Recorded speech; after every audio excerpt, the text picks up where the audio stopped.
we're gonna be talking to the man Zoo. He's a rapper from St. Kitts, and we're gonna be tapping into him right now and see what he's up to. Yo, Zoo, what's up, man? What's going on over there in St. Kitts, man? I go on better, man. I stand up every time, man. Everything, Chris. Nice, nice, nice. They had no comment today, but give it thanks still. Right. Yeah. That happened over there, man. When I was home, that would happen regularly, and I used to live country.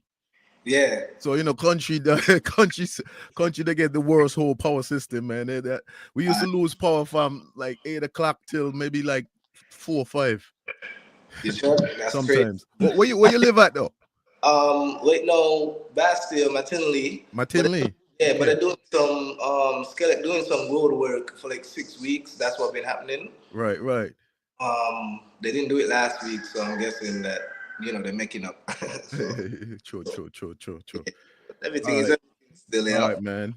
So the first thing I'm gonna ask you is Zoo. The name so simple, 2 words.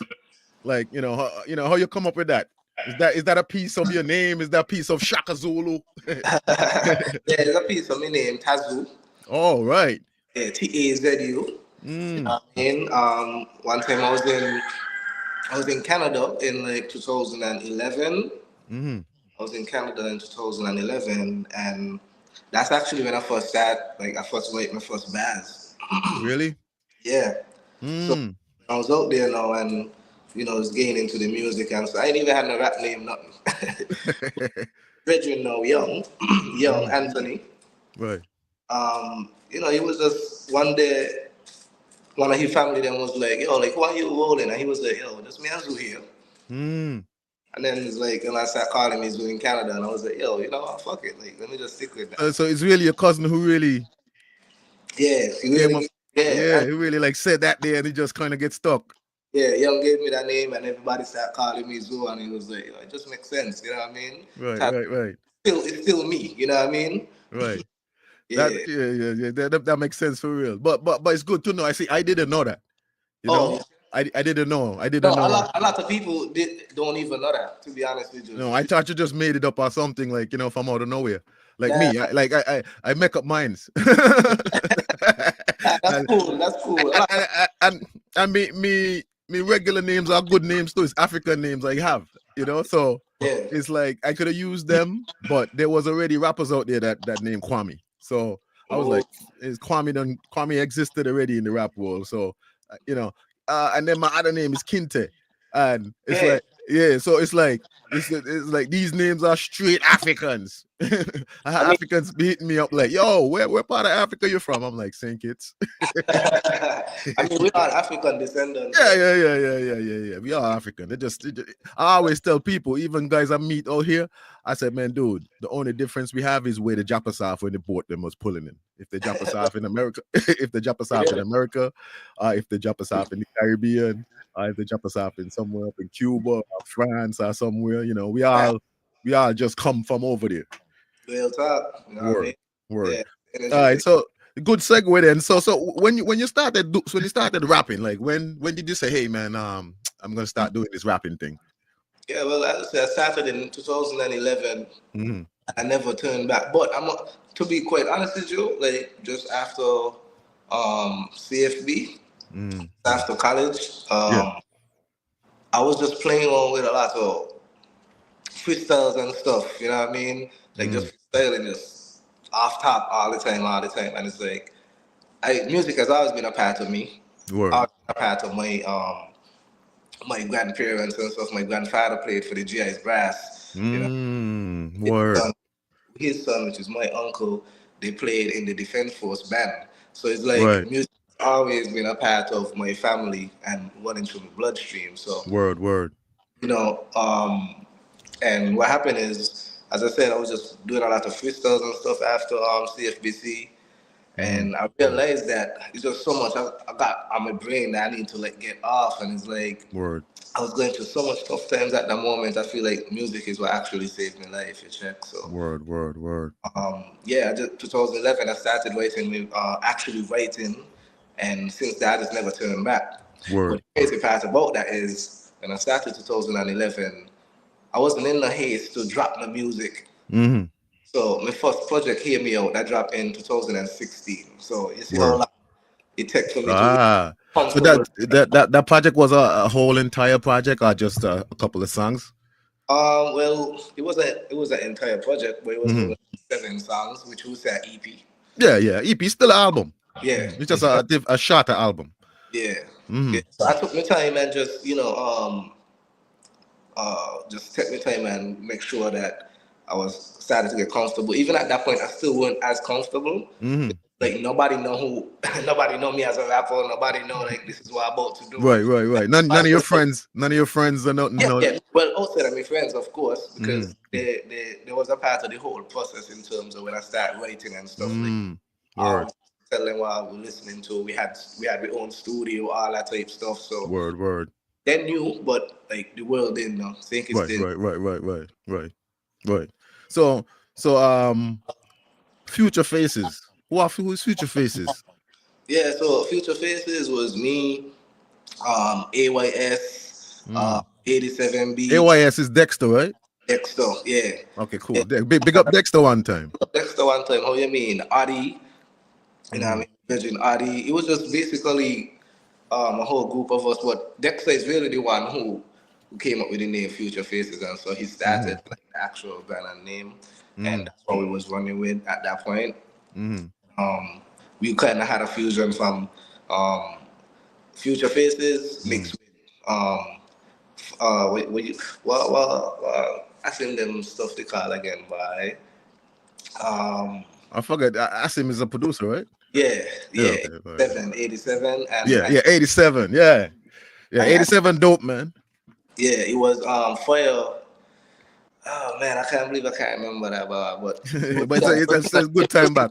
It was him and Jesse started that, and we just kind of merged and we put everything together, whatever materials that they had in terms of studio equipment plus what we had, and we just kept adding, and we just kind of build that kind of musical environment. Actually, is what's his name? Jungles is who put me on to your music. Oh yeah. Right? Yeah, Jungles. So big up Jungles. Yeah, big up Jungles. Big up Jungles, man. Jungles, like we was doing this little thing because remember I had called you up and tell you, yo, I want you to come perform for this little show we're gonna have in Jungles yard. And Jungles was the man who was like, yo, you got this rapper named Zoo, man. You gotta check him out. He's like real positive, real conscious vibes. And I was like, yeah. And then I check it out and I was like, dude, dope, man. I was like, this dude hard. Well, pause because we don't really use that anymore. Yeah, these dudes bringing bringing that real hip hop element like in St. Kitts, man, and that was just a crazy thing. Like to just really see the hip hop, the rappers evolved like from St. Kitts because like for me. When I was doing rap in the beginning, it didn't really have anybody else. I think it might have had I'm not too sure if Smith and they had a group called Executives. Yeah. Not too sure if they started before me, but I think I started before them. I think the Executives them were back in Samal them times too. Yeah. He used to do his thing. Right. Samal he had Samal. I forget what Samal crew was. Samal crew was called. Embassy. And this is like early 2000, I think. Early 2000, why? I should late 90s, why? I think that man was some of the first for sure, bro. Yeah. Definitely there was around that time too. Right. It was the first I often get into conversation and I said, watch the first person I remember hearing trying to do rap. And this was probably like in the early 90s, might have been in the late 80s. I was a kid, and it was this dude named Biz from Old Road. He used to do music with Masood. Okay. And Masood at the time was called Donovan because he was more of like a Shabba Ranks replica in a sense. Like he was like that who he had really picking the music from. So he was like a local Shabba Ranks. He had the voice like he was doing the whole deep voice thing. And then he had the dude Biz who was probably listening to KRS-One and them and there, because even me, I ain't even so familiar with 80s rap. Yes. Real talk. Yeah, I ain't even like when people talking about 80s rap and stuff, like I'm like, yo, dude, I'm gonna be honest with you, man. Like I really started listening to rap in the 90s. like because I'm from the Caribbean, and it took me a while to break through all the Caribbean music to as a kid, because remember you're a kid. Of course. Yeah, you're gonna hear soca, you're gonna hear reggae. My father's a Rasta man, so you know, my father listening to Bob Marley. That's who he like. That's his mentor. So it hard for us to break through all of that to say, well, because nobody gonna hand hip hop to us over there. You're crazy. Yeah, because they honestly, people over there a little bit scareful for hip hop because of the lyrical content. Because they be like, the rappers cursing too much and saying too much crazy things about women and so sometimes it was hard for us to just get to rap from there, because we still have to hear the reggae, we still have to hear the soca music, like we still have to hear all those different things. Like when I was out here one time and I saw an older guy, like probably like it looked like he was in the 50s. Yeah. And he had his music turned up, and he was like going, he was in the South, and he was like really like and I was like, it's kind of crazy to see people embracing hip hop at that age, yo. Yeah, because I understand. I feel like people who do hip hop actually like love love spitting bars, love getting the message across. Like right. hip hop just ain't just a flashy thing. Like hip hop, it has meaning. Like hip hop, Yes. People use hip hop as a tool to get through depressions or get through whatever, you know what I mean, whatever troubles or whatever state they're in at the time. Even if it's a happy moment, people use the music as a way to transition their feeling, their emotions. Yeah, I think like for us, because me and you, we from over there, and for us it's always tough because people in our community don't really listen to rap as much. They would listen to rap, but they mostly listen to commercial rap. Rap that's always in their face. Yeah. So I often tell people out here, some of the first rappers I come into contact with was probably Snoop and Tupac and those guys, because those guys were big and they were commercial. Like I didn't get to like the MF Dooms and those kind of guy till later on and stuff, like because like when Big L and all those guys. I heard about Big a long time ago, and I remember when hearing about him dying back in the time and stuff, and like the group of guys that I was liming with at the time, the man was heavy hip hop listeners. Okay. Like we was probably, you probably the same way too, where like just you and your crew who really they embrace hip hop, who understand lyricism, who understand punchlines and double entendres and different things, the elements of the craft, who understand that. So when they listen to a song, they listen in the song for all them different elements, the storytelling and all them different elements. That's why they're listening it. But a normal Caribbean person, don't them things go over their head. Like when a rapper says something, they're like, I don't even know what he mean by that. You know what I'm saying? Like, because it's crazy, because rap has layers. Yeah. That's how rap is set up. Like rap it's always set up for a punchline. It's always a story. It's always a rhyme scheme. Mm-hmm. There's elements that's happening that you have to be a hip hop listener, a hip hop connoisseur to actually understand hip hop. And like with that, I was checking out your albums the other night. I was like, I know I'm chatting with Zoo soon. I want to tap back into his music and feel his vibes, feel where he coming from with his music.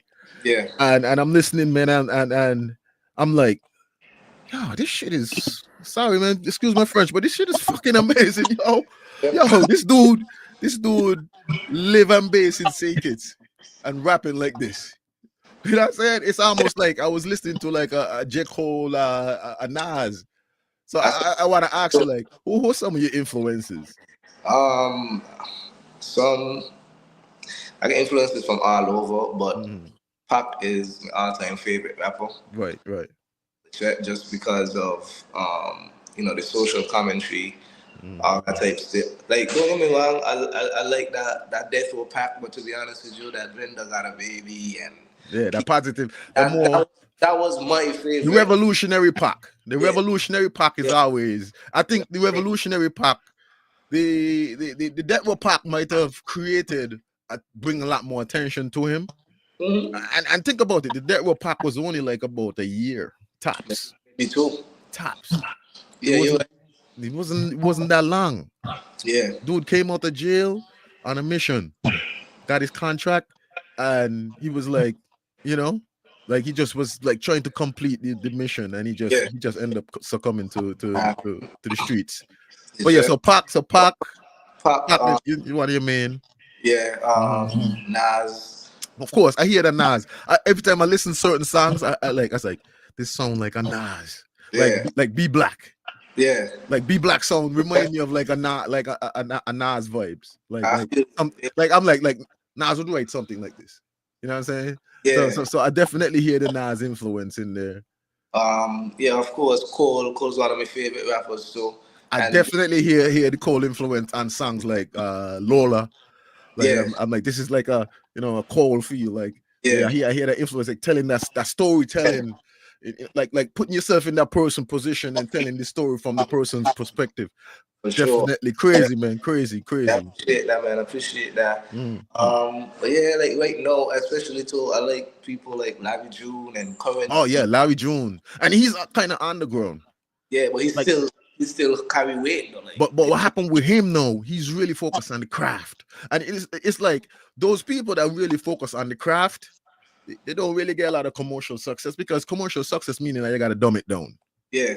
You got to dumb down all the lyrical story. You got to just say like, hey, baby, drop it low, shake your ass, whatever. That's how commercial works.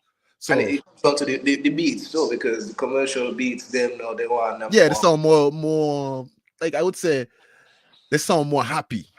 Yeah. Yeah, that's how more the commercial beats them sound more happy. But that's it, because it's really, remember, they're trying to go in the clubs, they're trying to get in the parties. It's all about selling. It's all about right. And they're trying to get on the radio. They're trying to get the kids to sing along. I honestly believe the reason why Kendrick did DMX, sorry, that's how I said DMX, because he's my favorite rapper. GNX.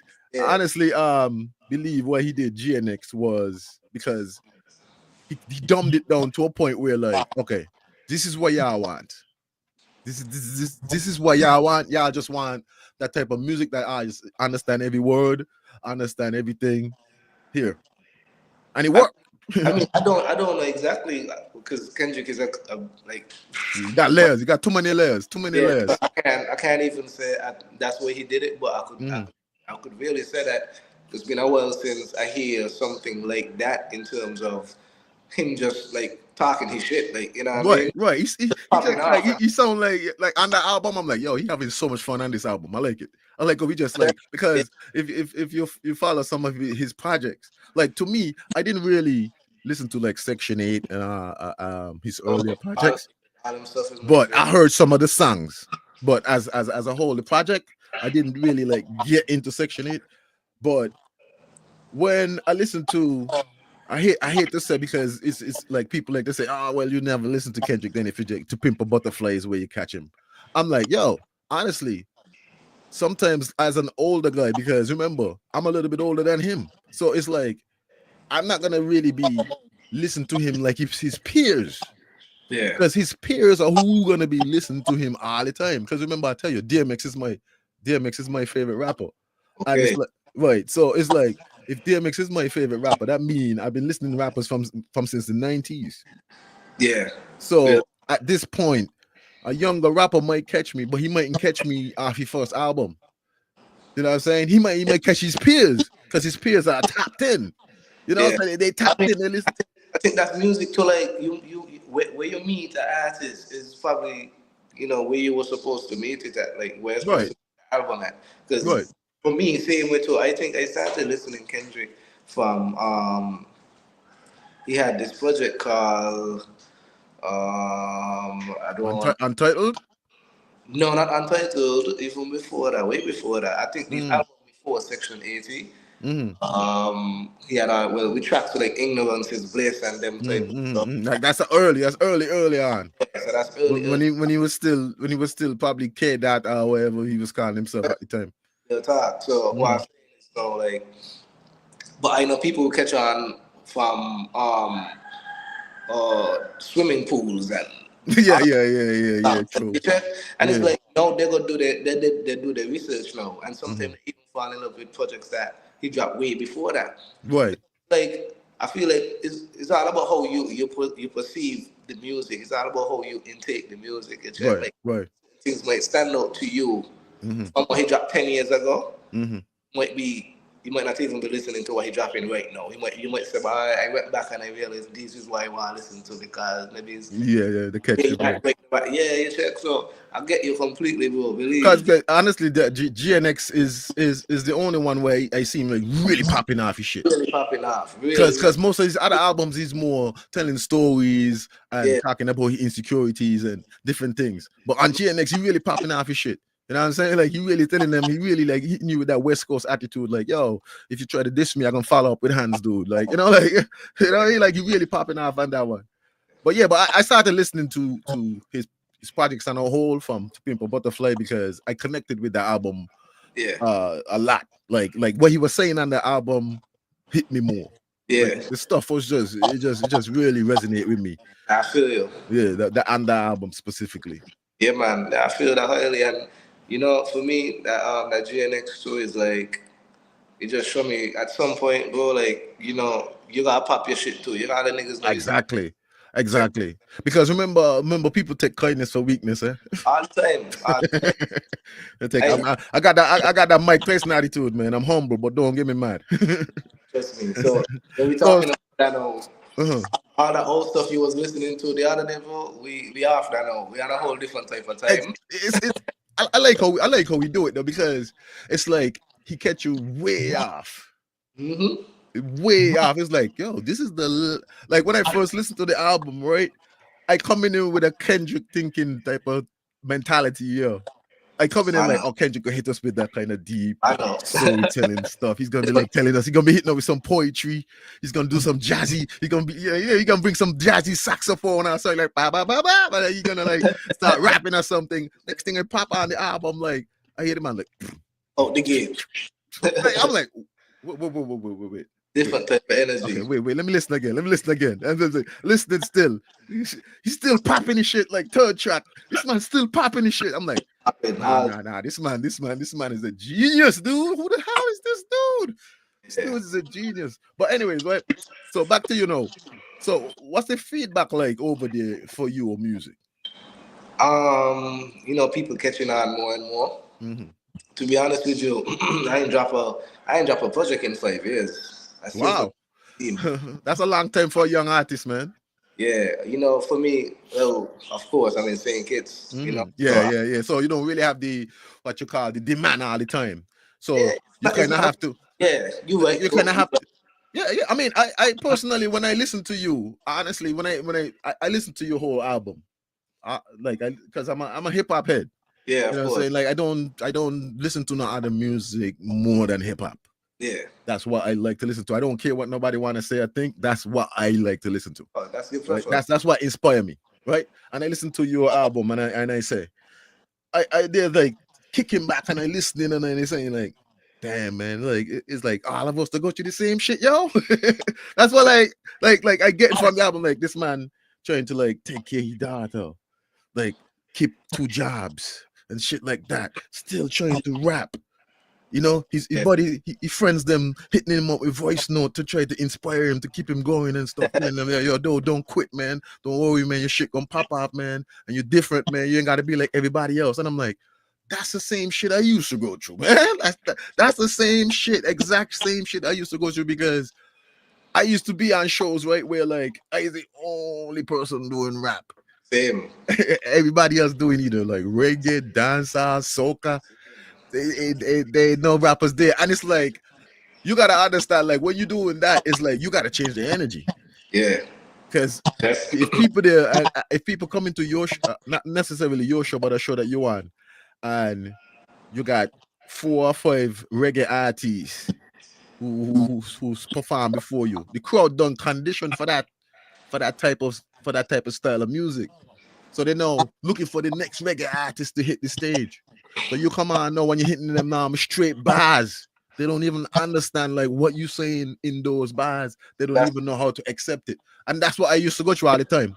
Like I used to go through that all the time, and I used to sometimes get it work in terms of like once I get to like the second or third song, they start like saying, "Okay, cool, this dude, all right, man. Yeah, he could do his thing, man. He ain't so whack or nothing like that, but meaning to rap. But he ain't so whack, but meaning to rap. So I would go through a lot of that. So the feedback would always be like a little bit discouraging, but when I used to just like watch hip hop, it seems so promising. Like just being a part of the culture. Like even if I ain't big like that, just being a part of the culture was just a good feeling for me. I don't know if you feel the same. No, of course, bro. Like for me, it's just recently I sat like getting into some different type of thoughts, and I'm like, yo, bro, yeah, you love the rap, you love the music, but at the same time, it's like, sorry, at the same time, it's like, yo, you were chosen for a purpose. You got a purpose here. Yeah. It's bigger than me right now. You check what I'm saying? No, look at what I'm doing. I'm putting on my own events. Right. I was doing that to promote myself, still am. Right. But at the same time, now I'm realizing I got a bigger purpose. There got so much people who don't get opportunities to perform at all. Some dope artists that, you know what I mean? And they come up. And now I gain a chance to be a part of that culture to, you know what I mean, inspire them and put them on so other people could, find out about them and start looking up the music and inspire artists to continue moving. Right. Look at Ideli Nappy. Ideli Nappy is now on Music Festival. You check? Ideli Nappy was on my first two acoustic nights. For, who's that? Who's that? Who's Ideli Nappy? What's the name? Sorry, I might be saying it wrong. Ideli Nappy. Ideli Nappy. Yeah, you could. I never really heard of the person, but is this like a new artist in St. Kitts or something? What I say, she's new. Fairly, but she's always been a singer. She always sang. And was she on any of your projects or anything? Say that again. Was she on any of your albums? No. Okay. No. Okay. But as I said, she's been on the Zone Friends acoustic night, both of them. Okay. So you've been so just to be clear, so Zone Friends is an event that you came up with to promote yourself. Yeah, like you needed because I know the hardship of being a rapper in St. Kitts, and there's really no platform. There's really no platform for rappers in St. Kitts. So you decided you're gonna create a platform just for yourself and other artists who also trying to do their thing.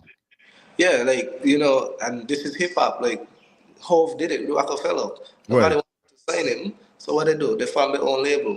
You know what I mean? Word. Nobody be on a stage, no problem.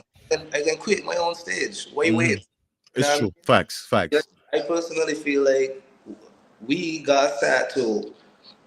I think this is where my shift come from now as an artist, from learning from everybody else and before, and hearing the complaints about, it's only the popular artists that gain certain things and da da da da. I'm like, okay, cool. So what we gonna do? You know what I mean? We gotta create our own stage now. It's entrepreneurship in a sense, because you see that's the rapper in you, because that's how rappers that's the beauty about being a rapper, and that's why I love rap, because rap does just only teach me how to rhyme words and how to make mystery rap so people can't figure it. No, not just that.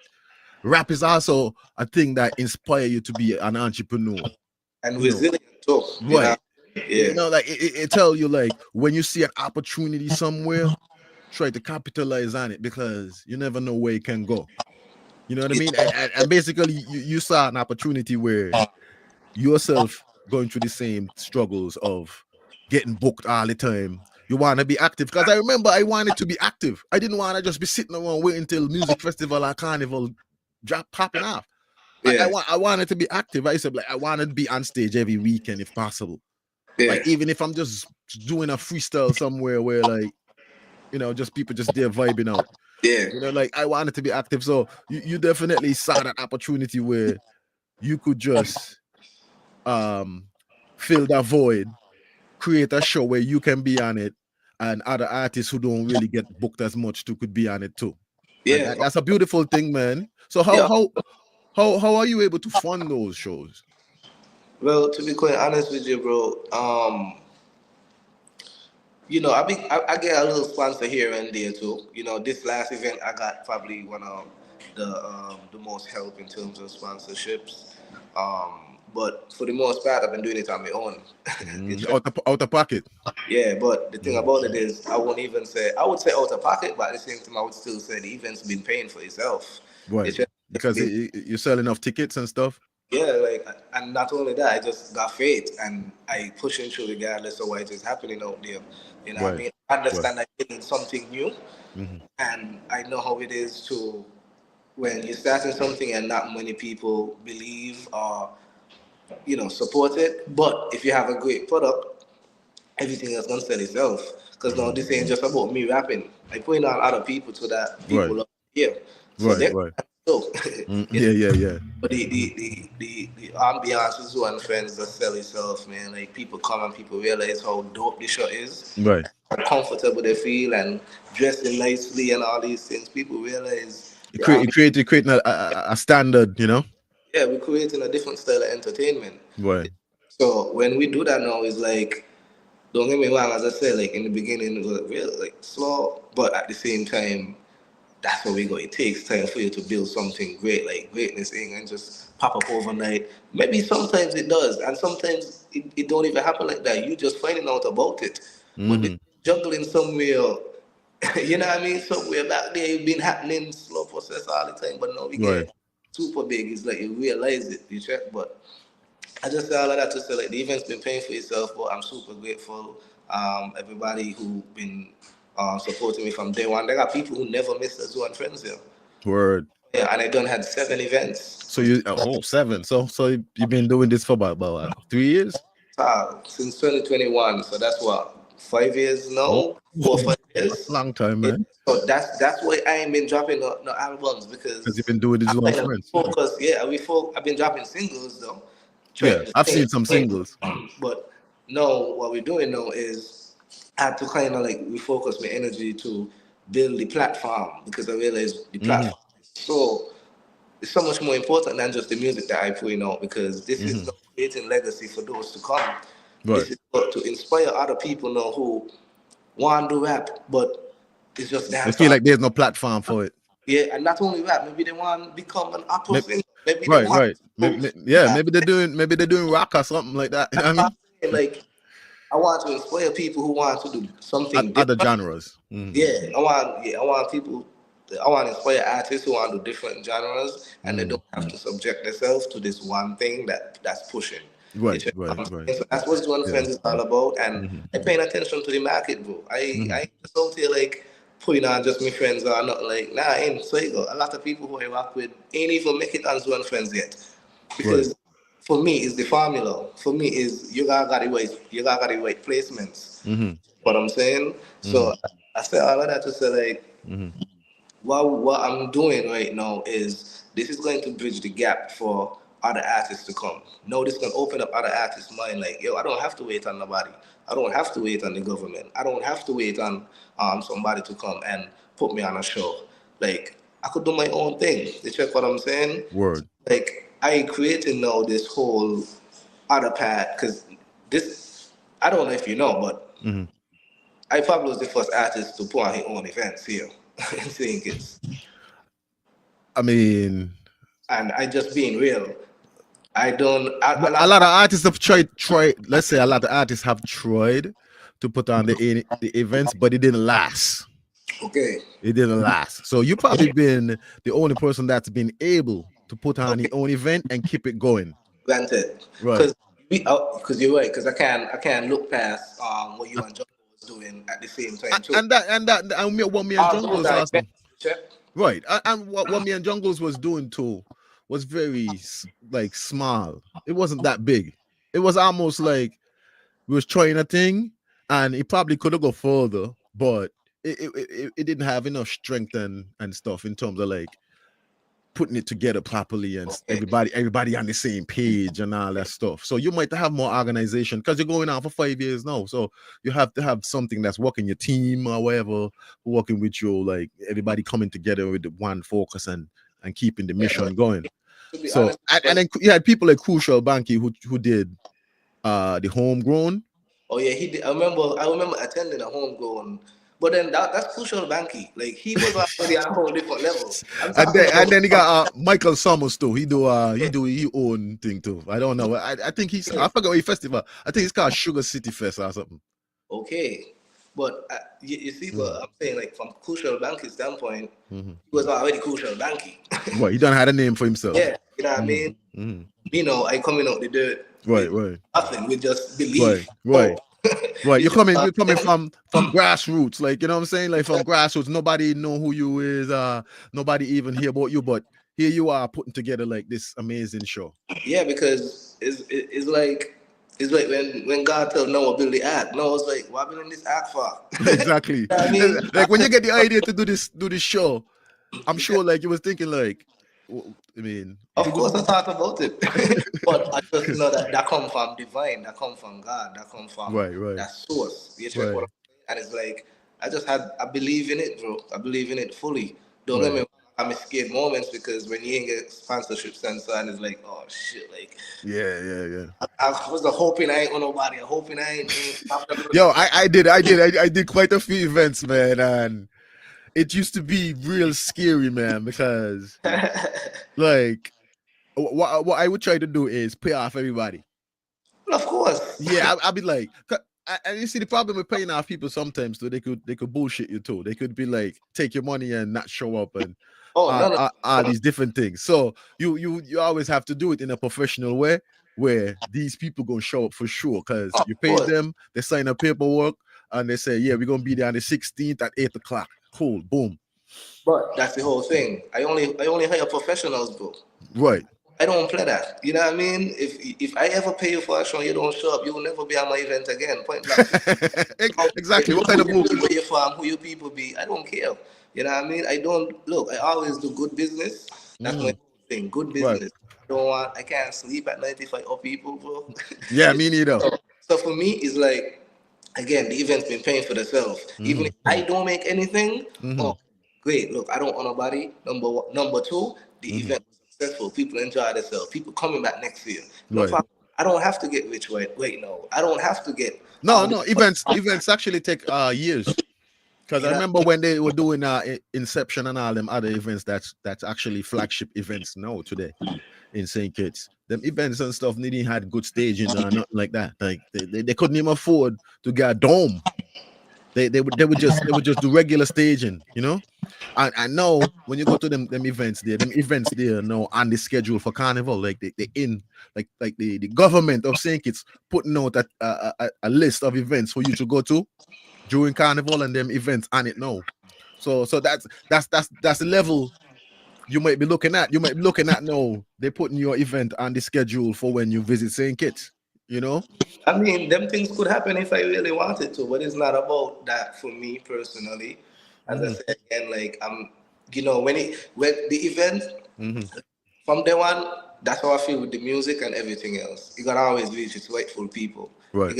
You're gonna always reach where you're supposed to go because, as I said, God is my source, bro, and like I just got faith in what I'm doing because I know I'm doing something much bigger than myself. Now I've realized that no, when I first started my events, it was like, okay, but people can hear my music. I'm like, yes, but no, I just ain't just about me no more. Right. Every time I do this thumbs up, it comes. I wonder when like I was wondering it was like, but people giving us likes, man. But like it's just much bigger than me now, bro. I just know that what I'm doing is purposeful. It's gonna help so many people along the way. Word. As I say now, look at Ideli. Ideli is actually on music. I remember when you tell me when I was telling you about like in order to expand your music, like you might have to move, and you was telling me like there's a bigger purpose and stuff like that. Yeah. I remember when a couple of people were telling me the same thing when I was when I was younger doing rapping Sinkits and stuff. They was like rapping Sinkits, but I used to go by the this man named Ip. He did do like soca and stuff, carnival soca, carnival music, and Yeah. he was one of the only person. Somebody know that he had a studio, so they used to say like, "I know it," and his people in Saint Kitts always try to put you on to the people that they know. You know what I'm saying? Like they're like, but I know a partner name this, blah, blah, blah, blah. He might not be even like, and when I go over there though, the man dissing me straight up to my face, yeah. Wow. The man telling me, but I rap by, when I buy rap now, nobody listen to no rap, nobody listen to no rap, nobody around here like no rap, and he actually was, he was actually right there in a sense, but just that the way he was doing it, it was still a little bit disrespectful. The way he was like, saying. Like he was actually right, but it's not that nobody listens to rap. There are people who listen to rap. There are people who just like music. There are people who just like to hear talent when they see talent. They might not be into the genre, they might not be knowing the genre, but there are people who are just gonna be like, that sounds good to me, I'll check it out. You know what I'm saying? Right. So I wasn't listening to he when he's saying that, because when he was telling me that, I was only juicing me, like getting me like they putting that battery in my back. Because he make me feel like, okay, really, that's what you think? Okay, I'll prove to you that people around here gonna like rap. So I used to really be fighting that fight, you know what I mean? But I said that to say, yeah, go ahead. Yeah, I said that to say, like you were saying that you got a bigger purpose than just you rapping. Mm-hmm. And I see you explaining to me about your concert, and you're putting it together, and you're really seeing it as an avenue for other people to to use a vehicle. No, I understanding where you're coming from. Of course. When you say a bigger purpose there, now I understand where you're coming from. Of course. I mean, and this is foresight. This is what I didn't realize this was the bigger purpose until like, recently. You check what I'm saying? As I said before, when I started it, I just wanted to promote myself as an artist. I realized along the way how much people that I'm impacting.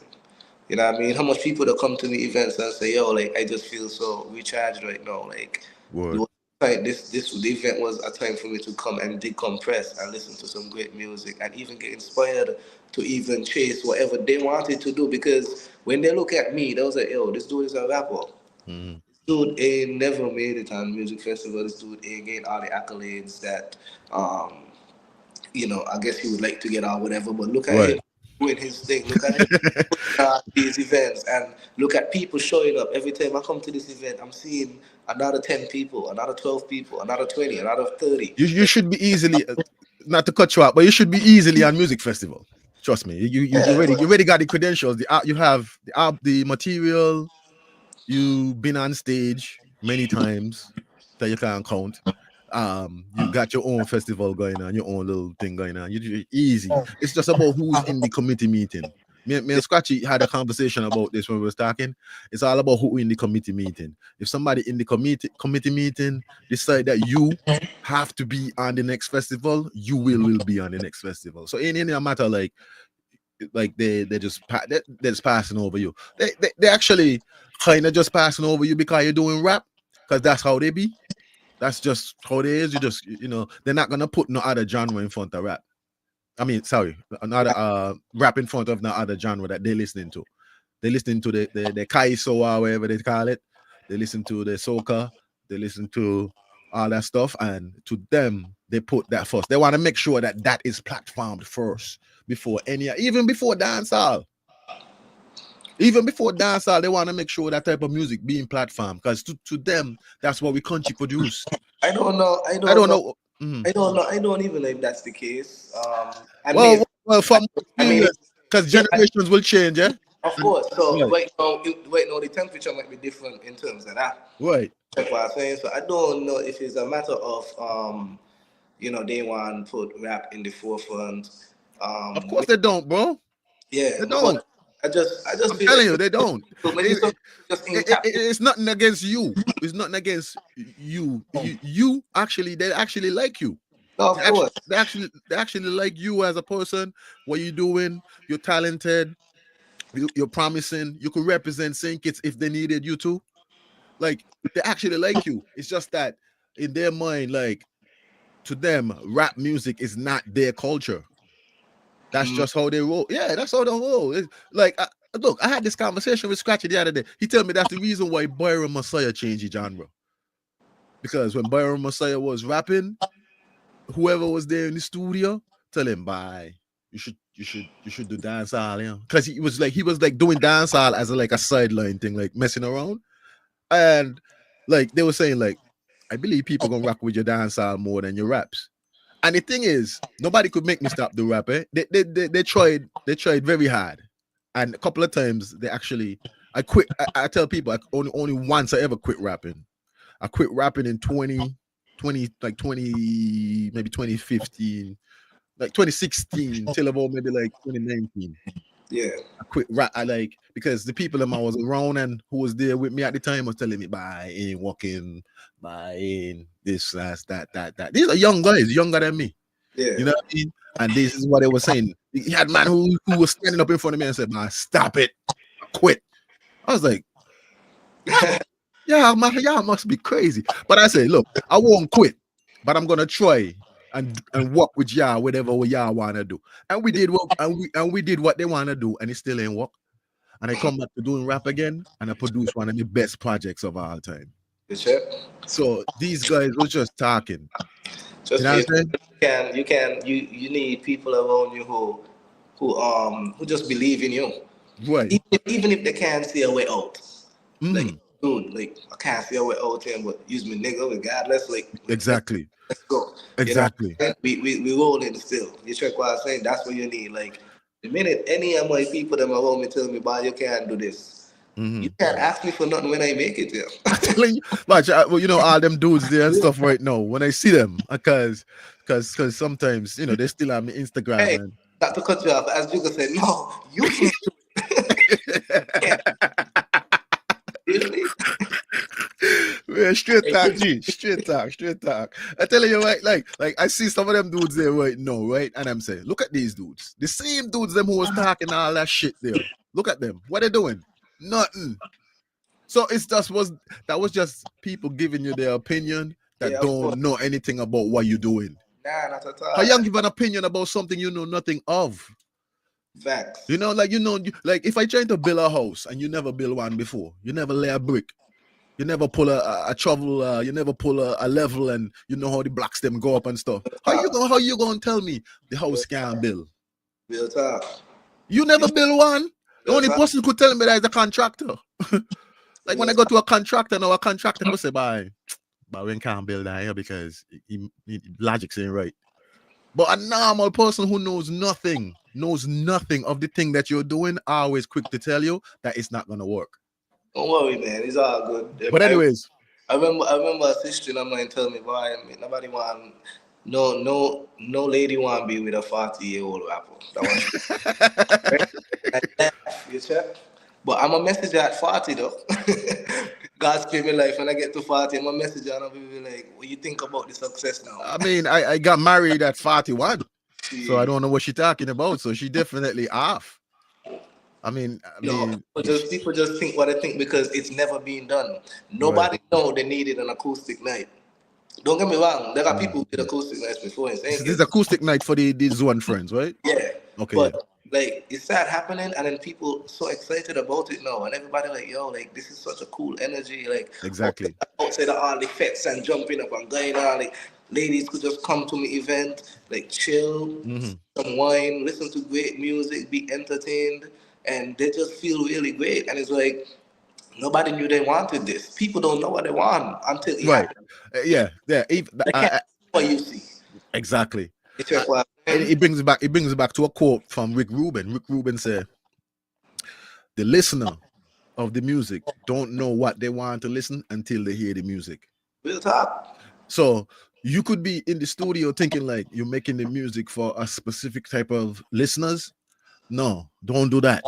Just make the music. Just be in there, be creative as you can, and man, even if the music sound like garbage to you in your mind, because we're the biggest critics, so we gonna look at something and say, but that sound whack and stuff. But then you put that on, and then you might got somebody there that's like, yo, I love this stuff. Who this? Yeah. So it's like the consumer and the people them don't know what they want until they actually is presented with something. Especially if it's never been done. Exactly. And if it's never been done, it's even better too, because it'll be something new. It'll be something new. It's even better. So trust me, like, I just know what we're doing is great, bro. And you know, I still got to pay it forward to people like you. You know what I mean? Because I'll Give never thanks, give give thanks. up. That ain't shit, bro. Yo, I didn't even know the impact of that track till Nature like paint it out to me, like telling me like, yo, dude, that track was like a lot of us like who was doing music as youngsters was listening down and saying like, "Body man, that's right, but we can't give up here." And I'm, when I make that song, right? I make that song. I was out here for a couple years chasing the music dream. With me home by Nero. He's the Nero's them in St. Kitts. Michael Nero, Michael Nero. Not sure. Yeah, but yeah, the man there, right? He come out here years ago to go to school, and like I was in Sync and still doing the rap thing, and he was talking to me and telling me, "But you gotta find a way out, you gotta find a way out." So I was just like, I gotta find a way out of here, man. So I went and I tried to get my visa and everything, and I finally come out. I finally made it out here, and when I reach out here, right, it takes so long for me to reach out here that this man already was done moving on, from that dream, because he was a producer. And he was the only person who I know personally who could have produced hip hop beats. Specifically, because remember, we from Sync, it's ain't like a million producers around looking for you with beats. And by the time I get around to the man done ready to move on from that dream, The man done ready to go do other things. The man sit me down in a chair and talk to me for like about nothing about music. It's just about something else he trying to do. And I'm like, what happened to the music? That's why I hear right now. And it take us months to make a song. And remember when you come over here, you ain't got all that time on a visa. When you're on a visa, you ain't got all this time in the world. You only got about maybe 5 months. So you gotta get the work going. So I think we gotta get the work going. This man just wasting my time. And then when we finally get round to it, that's the first song I do. Wow. You check? That's the first song I do. And he wasn't even with the song. Because the beat wasn't for me. The beat was for another rapper. Like it was for another hardcore rapper from Queens somewhere. Like, he was beefing with people and he was like going real hardcore lyrics over the beat. But when I hear the beat, that's why I hear. Because all I see around me is people doubting and people saying, "By this thing ain't gonna work out there. You're getting too old and this and that and they just like saying like, but I'll never give up. Never. Even when they're trying to keep me down." Like, like that was flowing to my head and that beat was playing and I was like, yo, I got hooked for that beat. And boom, I did that song. And that whole process was dope. But I didn't know the impact of that song until a couple of my good friends them who is artists also tell me about I that song was trust me, bro. That song was an inspiration. That song heavy, man. And two songs for me from you, bro, is I'll Never Give Up and I'm So Blessed. Oh, yo. And that song went over people's heads too. Crazy word, bro. Believe, you know what I mean? Word. Like you who, before who done lay a level a platform for people like to follow. Word. Cause I was like I said, and that bring me to my next question is back to your albums. Like I was listening to your albums and I was so impressed and I felt so proud of how far we came to have rappers on this caliber. Of course. I'm like, yo, this rapper from St. Kitts. So who produced on the album? Like specific album who produced on Bob Wire? Because that was so Bad Boy was a whole bunch of different producers. When I first started up, my first project Hear Me Out, I did that with 87 with Asim. Yeah, Asim did that project together. Oh, so that's all Asim beats there. All Asim beats there. You know what I mean? And then I went on to do Formula 18 Yeah, I went on to do Formula 18 now with Rudy Stunners. Remember Rudy? Yeah, I know Rudy. Yeah, we did a joint project together called Formula 18. There was a lot of other producers as well. Okay. So these producers from St. Kitts, are they from all over the place? No, from all over. Okay, cool. From all over. One from St. Kitts, of course. But you know, for me, I consider myself to grow. You know what I mean? So I don't want the same sound. I mean, none of my projects sound the same. So you would do album this time with certain producers, but then you want some different sound the next time. Yeah, well, I mean, I'm unless if that's your sound, that's your sound. Right. But if you give me a different sound again and switch it up a little bit, then fine. But like, I can't sound the same. You know what I mean? I can't get boxed in. Right. Because when I listen to true. Because when I listen to Bar Boy and then I listen to Fragments, like that's a whole different style and song. Whole different style. Yeah. So honestly speaking, for me, Fragments was that moment where I really just locked myself away. Because Fragments sound real vulnerable, man. Yeah, like it's a very vulnerable project. Nobody hear that project till he done it. Yeah, that project was very vulnerable. Were you writing from a personal experience, or that was just you in the studio? Personal, and I recorded all them tracks in my room. I ain't went no studio to do that. Nah, it was that personal. Because what happened too, when I first started, I was trying to get studio time from artists for people, and nobody want to give me no studio time. So again, that's where I had to create my own moment. So I said, you know what, I can buy a laptop, I can get a mic, I can do this. Well, actually, we had the mic from resilience, man. Yeah, from the studio. I had the mic from the studio. Oh, Heat Rock Studios. My bad. Heat Rock Studios. What's that? Going back to Ashley and Jesse now. Yeah. They had the studio called Heat Rock Studios. When Future Faces and Heat Rock Studios met. So, my bad for forgetting that, but Heat Rock Studios. Big up Heat Rock Studios, man. You know what I mean? As I said, when we joined, we put together, we bought a proper mic. Still got the mic till this day. And when I got that mic now and I buy my own laptop, the interface, you know what I mean? All that type. No, one of my aunts actually bought the interface for me because she realized I was really serious. She bought the interface, I bought my Mac laptop. Everything I needed, I just purchased it. And I'm like, you know what? Nobody want to put me on, but I can put on myself. Word. I've been putting on myself. That's the story of my life, bro. Real talk. So it's like, for me, I couldn't let nobody hold me back. Like, I don't hear so much artists talk about my gang in the studio time. I'm like, nigga, you crazy? You ain't gonna buy your own shit? What you waiting on? You still waiting on people? Ain't nobody holding your hand for this. You crazy? Like I tell you, like when I went to those studios in St. Kitts and people who was engineering the studio were so negative towards rap, I was like, it's not gonna work. I need to set up a studio where rappers can be, where I could rap there, and if other rappers want to rap there too, they could rap there. No discrimination against musicians. You feel good, you feel inspired. Yeah. You can't. Don't be. I hate people discriminating against music. Real talk. Yeah, I hate it. Like like me. Like if I hear something, sometimes I might hear something. I might not be into it. I like it, but I'm not gonna outward say, "Oh, that sound like trash." You know what I'm saying? Like I don't do that. I don't. People take their music very serious, and I always see like almost an act of war if you want to disrespect somebody's music like that. Like you try to create war with that person because that person gonna really war you for saying that. So you go ahead. You go ahead with that. But real talk though, like Family Solo was real personal, bro. Right.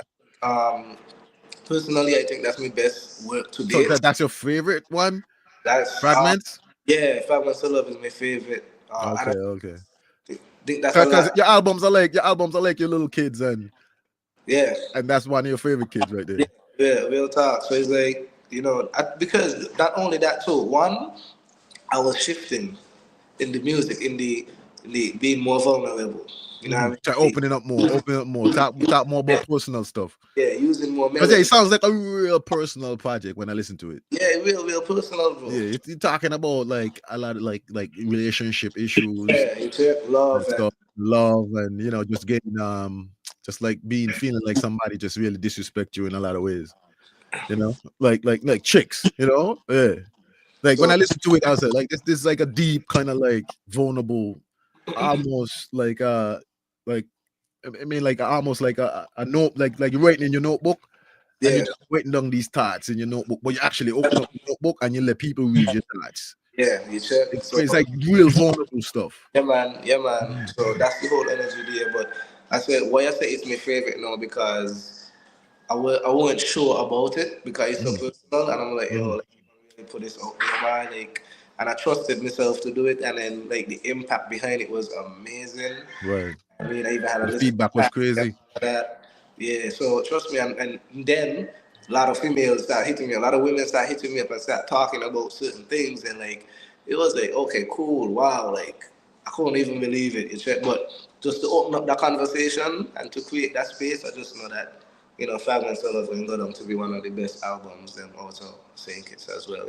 Yeah, that definitely the solid project. Everybody gotta check that out, man.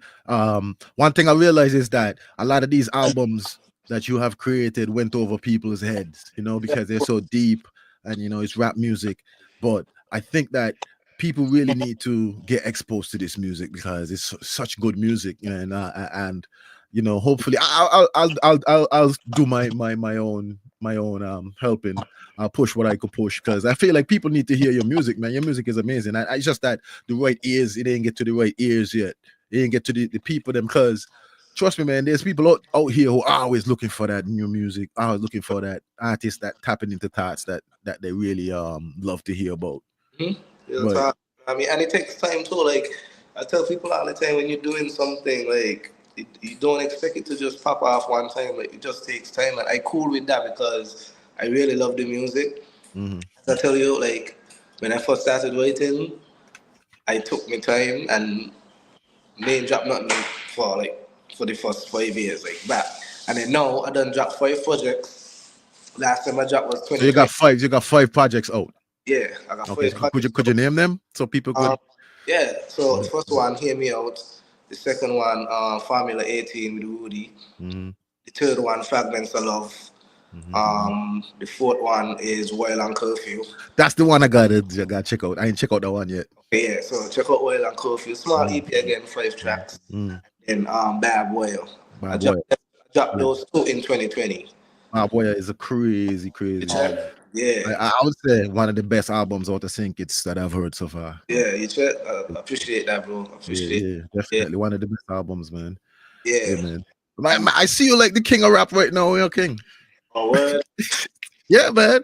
Even though you ain't, like I said, you gonna take people to tell you like what they see from the outside looking in.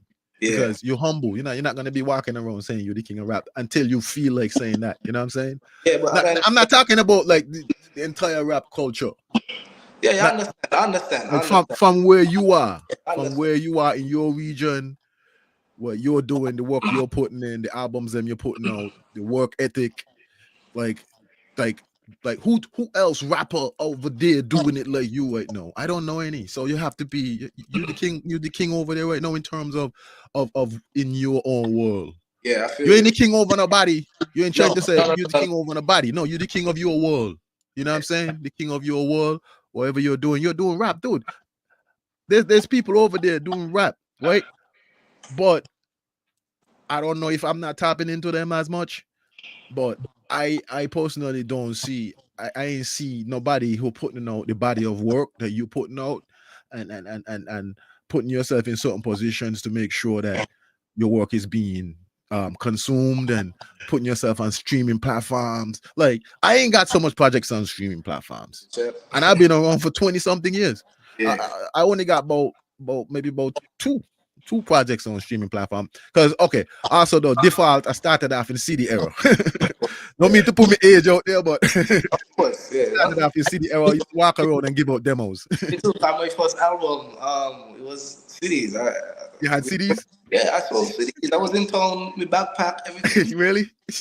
Yo, CD era was dope, man. I still kind of like CD era because how you feel about like streaming versus CD era? How you feel about that? For me personally, the hand to hand is the amazing thing. No, the streaming. So let me say this: the streaming, it could probably reach so much more other people, right? But ain't nothing like hand to hand. Ain't nothing like people having an actual CD and like putting it down for the next 20 years and could dust it off and watch it and be like, I remember when I purchased this city from this dude here and nobody even really know him, but look at him now and I got this city here. And like people, the hand to hand is what like the connection build with your artists and with your fans. You feel what I'm saying? Word. That's what I like about it. And then not only that, for the cities, you probably get your full revenue. You know what I mean? I feel like CDs, you get your money what, man. You get your money what with your CD. Yeah, when people stream, it's like I feel like people stream and forget easily. And not like only they stream once and they're like, I don't stream. And then we're in control of the streaming platform, so we gain less for the work that we know. I hate to say it, man, but I'm an anti-streaming platform, man. You know, there's a wall out there of the anti-streaming platform, but it's like you have to learn to accept technology and new ways of like innovation and stuff. Yeah. And that like streaming platform, like I the first thing I did on streaming platform was the album I did when I used to be with YTIP back in 2012. Yeah, we did an album and we put it on our streaming platforms, and that to us that was a big accomplishment. Like to us, it was like, gosh, we're finally moving up to streaming, you know. And even some people around Sync tell me, I remember hearing about that and seeing it. I was kind of proud actually because I felt like we was moving into the world of streaming. So from that time, right, I had 100 copies of that same album in hard copies. They took me a little while to sell, but it's like if somebody have that there now, still that there now is now a piece of art, right? Yeah, a piece of art. When I die one day, right, and people will be like, "Yo, I still have that CD, man. That might be worth something, man. Who knows?" So, like to me, that's where CDs and having like something that tangible that you could grab and keep as a memorabilia. That's why. So it's like we as artists, because just recently I did a podcast saying like, you know, what are we gonna do to really make money from our music? Because these streaming platforms ain't paying us anything. I mean, I don't know if you saw the video with Snoop saying he did 1 billion streams and he didn't even get $45,000. So that's just to show you like we might not even hit 1 million streams yet, but that don't even matter because even if we hit 1 million streams. But that's why it's important to one, put the music out there, fans to consume it, and then two, you either need to go on tour or you need to start putting on your own events. Right. Yeah. I don't make money from my music. I make money from the events. Exactly. Me neither. I don't make money from the music. But it's still a subsidiary of the music. It still go hand in hand. You check what I'm saying? And the events would not have come if I wasn't doing music. Exactly. I might have just been working on a regular 9 to 5 and just kicking back and like the music inspired something. You check, but the music now is what led me to do the events. You check what? Because I realized, okay, yo, I want to do videos. I want to do these things. I want to do this. I want to do that. How could I need to generate money. I need to start doing these things. Okay, cool. Right. You know what? I need to get myself out there as well. Let's plan these events. Let's do this. Let's do that. And I say you just need to create some sort of income when you're doing music. It takes money. It's true. Facts. Like, the only time I ever really made money is hitting the stage. Yeah. That's the only time like when I did the Rick Ross concert, like I used all the money there and buy studio equipment. All of it. I think I only save $1,000 out of it. Like to put like just in case if I get hungry and I gotta go buy something to eat. Like, yeah. But other than that, I just take all the money and I went buy studio monitors, interface, mic. Just like that's how it is. Because as an artist, that's how you're gonna have to be, especially when you're in a place where there's not a lot of platforms for what you're doing. Of course. You know, there's not a lot of platforms for rap. Of course. But yeah. But I'll tell you some of the tracks them I really enjoy, and Bob Warrior was Nothing New. I think that was the first track. Yeah, Joe that was the first track. And then there was Slow Process, man. There was 2 dudes on there going crazy, man. Yeah, man. Rocky and the boy Enoch. Enoch is actually who made the beat as well. Really? Yeah, Enoch is pretty dope. That's one of my veterans them from high school. He has a brand called Dreamland. I'm actually wearing his merch right. Word up. Peace. We actually got a video just actually dropped last night. P's and Q's. Yeah, so you know what I mean? Yeah, I got checked out. Yeah, yeah. So process was dope, man. And whoever those rappers was on it with you, they killed it, man. Yeah, the man did their thing for sure. But Man killed it. One of my favorite songs off of the album as well. And Word. new, yeah. So what dates are your concerts during the year? February and October. So February, like you got the exact date? I just well, the last one was the 16th. So in February and October you have two events. I don't have the exact date for October as yet. Two events. One is Acoustic Night. One Friends Acoustic Night and One Friends. Just One Friends. Just One Friends. Do you have any new albums in the works? Do you have any? Of course, yeah. Like I'm gonna be dropping a lot of stuff shortly. Especially mixing the music right now. One of the yeah, he told me he working with you directly. Yeah. So we're doing a lot of work. He does mix all my songs right now and master. Okay, yeah. Scratchy doing good works, man. Big up Scratchy. I record a lot by Gangway, so you don't. Okay, because you're doing a lot of work with Gangway in terms of recording. I love that interaction from engineer to right. You like. You ain't said that properly. Say that again. I think this way. Yeah. It's good to have a good engineer, man. Oh, definitely. It's very important. That's why I want to ask you, who engineered Barbed Wire? Scruffy. I was working at Scruffy at that time. Scruffy did the song with Dejro Red Wine. Yeah, Scruff. Yeah, Scruff. Yeah, I know him. Yeah, I know him. I think he used to be with Jonathan and them in a group or something. Yeah. So he did that, and he also did Fragments of Love too. So he did all the mixing? Yeah, he did. Shout out to Scruffy, man. Great work, bro. Great work. Great mixing, man. Yeah, he did all them stuff. He did 3 albums. I didn't know he was that dope, man, in terms of like engineering. Yeah, he really did something, man. Hey, man, that was some good stuff, man. Yeah, but all right. With Bamo, and as I said, we got a lot of works in the mix right now. Yeah, I'm dropping a few projects this year because as I said, me dropping 5 years. So right. Mind that how I'm feeling, You know, ain't gonna be no more Fragments of Love and all of that. It's a different vibes right now. Different. The ever old, you know what I mean? Not saying I can't talk about them things no more, but you grow from it. I grow now, handling so much things. I'm busy. Right. I got so much shit going on. You check what I'm saying. I'm a fan. Word. You got so much more to talk about, man. Yeah, check. So looking forward to it, man. Looking forward to it. I'm doing some work with Smith too. Right now. I was about to ask you about Smith. I know you did some work with Smith. Shout out Smith. I'm actually supposed to link up and do one of these. Whenever he ready. But yeah, man. Smith is. Let me tell you something about Smith. Smith is the only rapper that got a picture with Jay-Z. The only rapper from St. Kitts that got a picture, an actual photo with Jay-Z. Damn, that's crazy. It's crazy, man. It's crazy. He's the only. He worked with Killer Mike too. Yeah, he worked with Killer Mike. He did work with Killer Mike. He was around some of them people who was in the Outcast circle. Yeah. So Smith is another one who.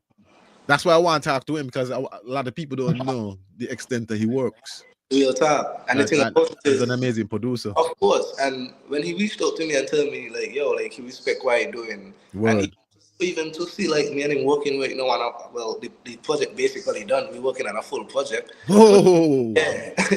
Yeah. That's news. Yeah, so that would be dope. As soon as I saw him, I think y'all did the first track I saw from y'all that y'all did together. I think Brick by Brick was Brick by Brick. Yeah, Brick by Brick. As soon as I saw that, I was like, perfect match. Yeah, his production and your style. I was like, perfect match. Yeah, the lyrical rapper over the sample based beats. No, that's like crazy. Because the Smith and them was like real good at sampling. Yeah, man. That was like their superpower. Like they just know how to like flip samples. Yeah. Like me and my homeboy was more about like making up melodies. Yeah. And kind of just like bringing a lot of different instruments together. Okay. And then I would just be kind of versatile in a way how to like fit myself over it. Okay. So that was kind of like my superpower. My superpower was more like just being creative. Yeah. In terms of like whatever beats me home by come up with. You know what I'm saying? That he might just make up some keyboard riff and we'd put some bass to it. And yeah, but Smith and them was like really good at chopping. And I was like, when you're from the other side of the spectrum, you always kind of just look over and be like, yo, them dudes are so dope, man. I would love to work with them. But me and him actually got really cool over the years. And, you know, we might be doing some works together. Who knows? Yeah, man, that's because that's what it's all about. And that's like, for me, you know what I mean? If you're still in the writing space, come on, let's do it. Let's do some work. Dude, I never quit, man. Of course, I call you. Speaking of that, who it is? Somebody let me listen a beat the other day, and they tell me you made it. I'm trying to remember who it is. Right Was it Imran? Imran, oh, yo, Imran, watch here. Imran sent me the beat, and I'm like, yo, this beat tough. And he was like, yo, that's Dag. I'm like, you crazy. That's Dag. That's a Dag holding out on me, man.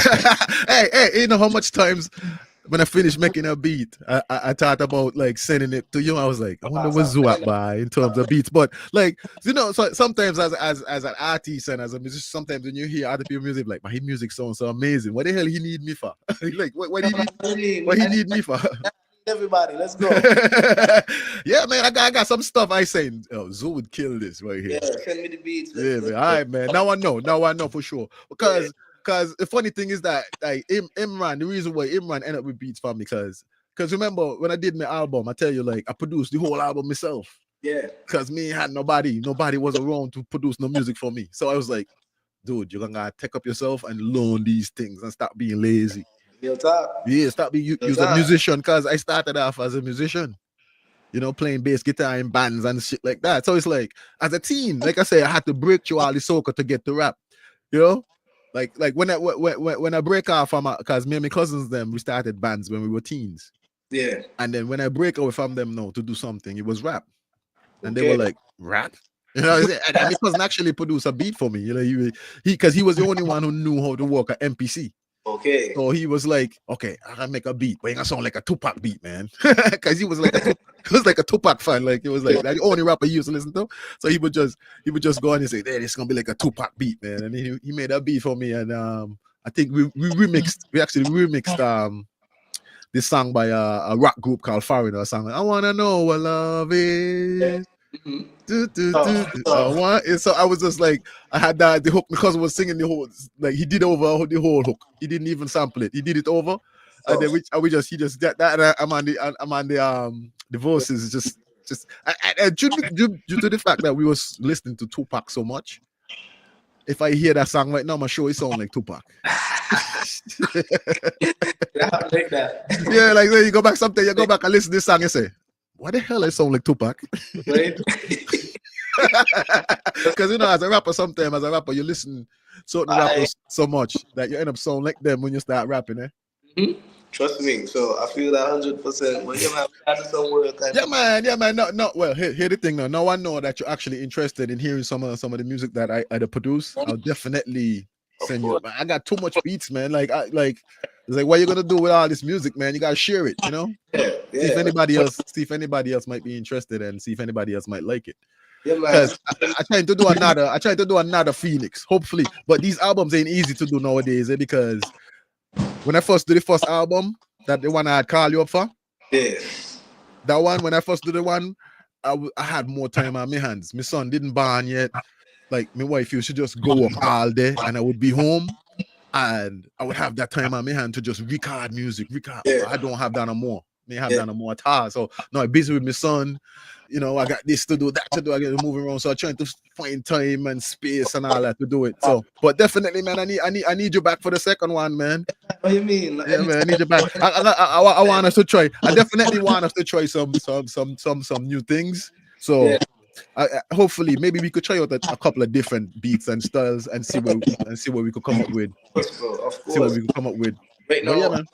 Yeah, I'm back in the because, you know, my daughter born last year, July. My daughter born last year, July. Yeah. Congratulations, man. I see you. I check out your stories on Instagram, and I always see you with your little kid, man. Congratulations, man. It's the most amazing. That must be amazing feeling, man. Bro, the check, of course. You know what I mean? And That's when I said. That's when I said, "Bye, hey, I'll never get this guy out of St. Kitts now." Bye. He got a kid. He got a kid now, man. He ain't gonna leave. I mean, because I'm thinking like, this guy could never get out of St. Kitts now, man. He know have the nail. He has the nail now, man. Like you get kids. But go on. Say what you're saying. Yeah, she inspiring me to do so much. You know what I mean? So Word.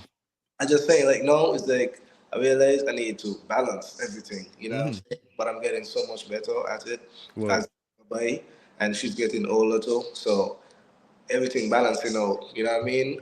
From since now it's like I just been writing, recording, putting down. So now it's like projects. I'll be dropping a few projects this year. I mean, you just been stacking up all that stuff.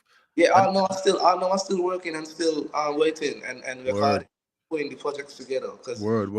a lot of like 3 tracks, 5 tracks. You know what I mean? And I done got some of them. Everything is just down the line now. You know what I mean? Word. And I do a lot of joint projects. I got a couple joint projects. So one of my cousins called Nick. He's in Sacramento. Yeah, last you do the project with him too? Yeah, because my daughter born in California. Oh, so, yeah. So what happened is he came down and we spent like 36 hours. Just doing music? Yeah, but you want like that sounds amazing, man. 3-4 tracks. So okay, that project then dropped Mountain. It's gonna be 36 hours in Vallejo. Woo! You know what I mean? Crazy. Look out for that, man. Yeah. Look out for that. Yeah, a lot of stuff dropping, and then I got one with Sincere. Sincere, who's that? Sincere also think it's too. This you fire, bro. Rapper or singer? Yeah, rapper. Like, rapper, okay. Fire, like I thought I was looking for you to do a project with Mad Stoney, because y'all be always mad. Because y'all always be doing these collaborations that like y'all really look like y'all is like that Steph Curry and what's the other guy name? Like y'all working together, man. Yeah, we got a lot of songs, and we already spoke about a project too, but it's just that different timings, wherever he on, I might not be available. He might be ready, but I ain't available. You know what I'm saying? But I feel like if me and him supposed to do a project, it's gonna happen. It's gonna happen, man. It's gonna happen because y'all got good connection. Yeah, of course. And when y'all do songs together, it's always a vibe. Of course. It's always a vibe. It's like y'all having so much fun. Really like both of y'all having so much fun together doing the track together. It just sounds like good chemistry. Yeah, of course. Crazy. And I think, honestly speaking, I think when he started rapping with me is when he produced his best rapping like verses. Actually, he had to step up his game when he rapping with you. Oh, everybody does.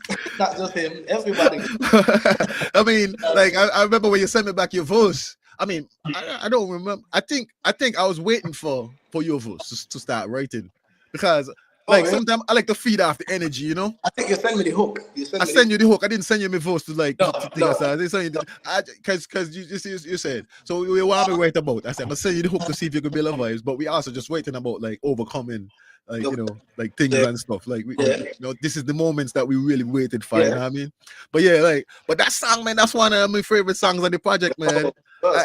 And it's like the rapping was like top tier, man, like top tier rapping. Like actually that project, I ain't done with it yet, man. I still got a lot of things that I'm gonna do with it, because originally like I had that was supposed to be a futuristic project. It was supposed to be like on the blockchain, and it was supposed to have like NFTs and all that stuff. But you told me that. Well, that's how if that's what it was supposed to be. It was supposed to be like one of those kind of futuristic kind of things that, because like I tell you, like we don't make a lot of money from music, so I keep like trying to figure out where can we really make money from our music, man, because we put a lot of work in this. Like where can we go where the music will be accepted, people willing to pay for it because it's real art and stuff. And I was getting a lot of information that the blockchain is where to go if you want to create this whole aspect of your music being art and people paying a lot for it. That's where to go. And just doing vinyl too. I want to probably do vinyl and stuff like that. You know what I'm saying? Vinyl for Fragments actually. You should. I could still do it, Yeah. Dude, you could still your music. Remember, your music is yours, so you could still, like Juvenile just did a video for 400 Degrees that he did 20 something years ago. That's crazy. He just did the music video. I think he did a bunch of music video for the album. Like, because people was like, dude, why y'all don't just make album and forget about them? Nah, I can't do that. Like your album is your art. Yes, sir. You know what I'm saying? You don't just make your album and be like, I dropped an album 2 years ago, man. That's it. Nah. Whatever you want to do with that project, you should always do. Like, let's say you had a song that you was telling a story. You could go and make a movie like video for that. Mm-hmm. Yeah, create something around that whole song. You could even create a whole movement around that song. Of course. And that's the way how I approach in my my album that I did the last time. Like, I still promoting that. I still promoting it today, and it's been 2 years. still promoting, man. You know who said that? Tyler, the creator, was like, yo, well, yeah, I think McDonald's ain't know that that they got fast food. We know they got fast food, but don't you see a McDonald's ads all the time? Like, you know, like all the time you're getting McDonald's ads. So that's how you got to be around your music, because you got to see your music as your product, and you always selling. You never stop selling. Never stop selling. Always be selling your projects. Like, sometimes if you're sitting there, because sometimes you ain't really need no new songs, you know. Yeah. You just need to go back to some of those songs that you have and find a way how to present them again. And that's another thing for me too. Like, you know, I never want to waste the music. You know what I mean? No, neither me. Like, you know, I know I got new shit and I got dope shit, but it's like, okay, let me try to focus here and bring people back to this dope shit, because I can't forget about it. Yeah, man. But at the same time, it's like, yo, bro, like, you can't be getting stuck in the past either. Facts. We gotta go. So at the same time, you know, I gotta give people a different side of me. Right, especially when you're really kind of young too. Yeah, of course. Meaning, like, you're still young, you're still exploring your thoughts, you're still growing, you're still kind of becoming because I'm in my 40s, so it's like I'm at a level now where I'm looking at the younger people now and seeing like how I could facilitate them in their journey, because I'm at a level now where I'm not competing with them. I'm trying to help them. You know what I'm saying? Even if they seem to be more successful than I am, I'm still on a level of maturity where, like, I can tell you, like, dude, as a young person, you're gonna want to take any deal that come your way, because you're young. You see that these people, your peers, maybe one or two of your peers, them doing well, and you want that too. So you're quick to sign a contract and stuff. Next thing you know, you're signing away your whole career, you're signing away your publishing, you're signing away. So sometimes you have to really listen to some more mature people to just guide you a little bit. Nobody could tell nobody what to do, but you're just a little guidance. You know what I'm saying? Of course. Word up. So that's why I always tell you, don't waste all your younger years rapping to people that don't want to listen to rap. You know, take some of them years there and try to put it in front of people that want to hear it. Of course. And try to find a balance somewhere. And that's figuring out your audience. Right. And again, another aspect of doing friends. That's where it came from. People want to hear rap. People following what I'm doing. People who love the music. People who appreciate it. They come into the events and they want to songs. They want. They're telling me they're singing songs word for word. Right. You know? So it's like these are the things that can keep. I love it, man. I like how y'all have revolutionized the industry down there. I like how like Scratchy said, he's trying to build the industry into a real industry, and it's not gonna be easy. It's gonna be hard. It's gonna be hard because many have come and many have tried, but this is a new time. We got technology, we got different ways. People are more exposed to international music. Like people, the world actually now is one, in a sense. Like look, you're in St. Kitts, I'm in New York, and we're chatting online right now live. That's where the world at right now. So we could actually watch your show live right now. If you decide to do a show, we could watch it live online. Yeah. So we don't have to say, oh, we don't know that's happening. Yeah. It's whether or not we want to check it out or not. That's the point. So we in a better time. And I love that you guys have revolutionized the music industry, and I love how you guys are just coming up with new ways how to really give people your art and your music, man. It's a beautiful thing. You and Scratchy and Dejour and all you guys over there just really killing it, man. And that's crazy because like when it comes to Scratchy, Dejo, Rodney, like you know what I mean? Like we just all live like family, bro. Right. I like the togetherness. That's what we didn't have. Yeah. That's what we didn't have. We didn't have that togetherness. Yeah, we are that we're seeing from you guys right now. We're seeing a togetherness from the artists them over there that we ain't had before. And that unity strength thing of course is really what's propelling, because now we got Byron Messiah, who is an international artist. Yeah. He basically opening up the doors.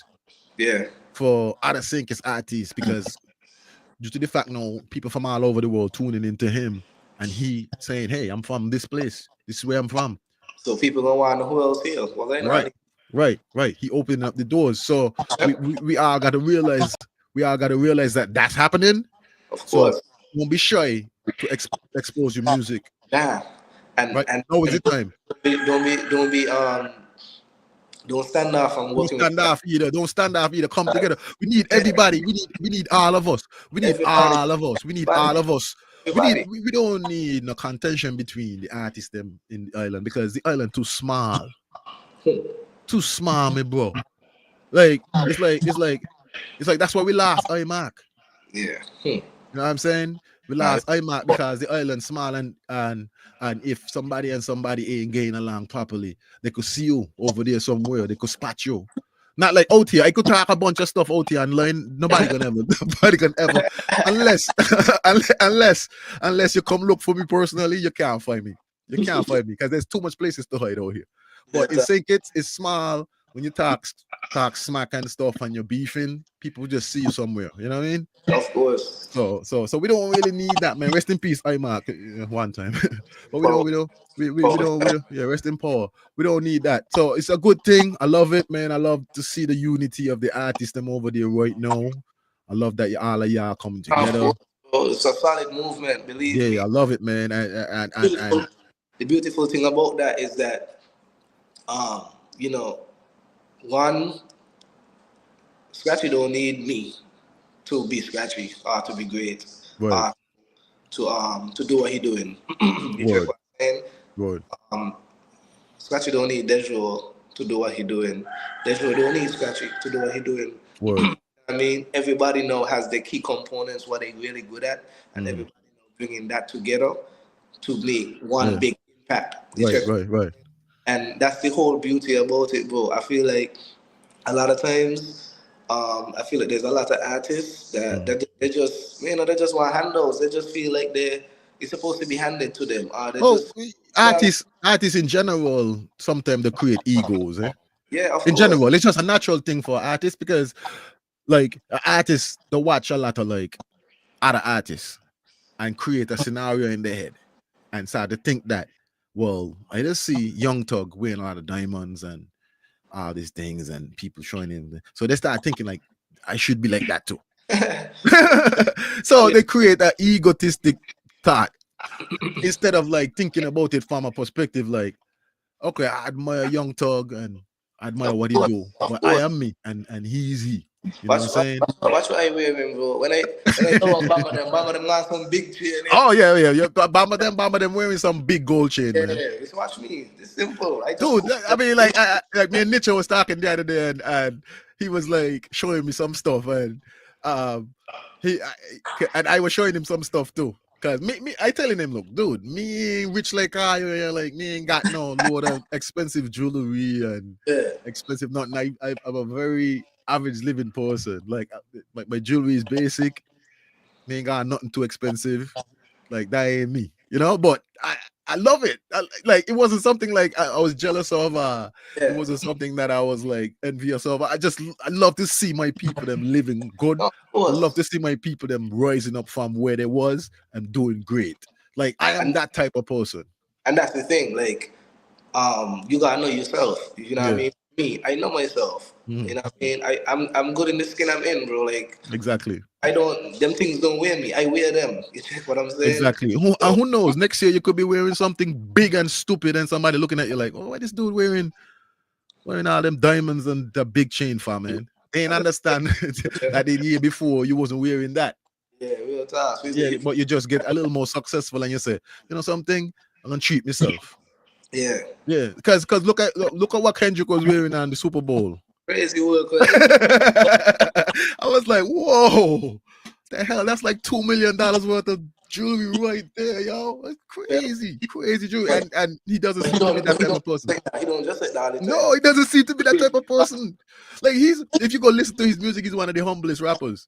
Like talking about jewelry and wealth ain't really the thing that drive him. Don't mean nothing, bro. Yeah. So yeah, that stuff ain't mean nothing, man. Like, you just do that because what? Like that's something that's just you. You know what I mean? But I feel like flossing. I just want to put on this, or I want to wear this. Like that's you. That's your personality. That's who you want to be. Then so be it.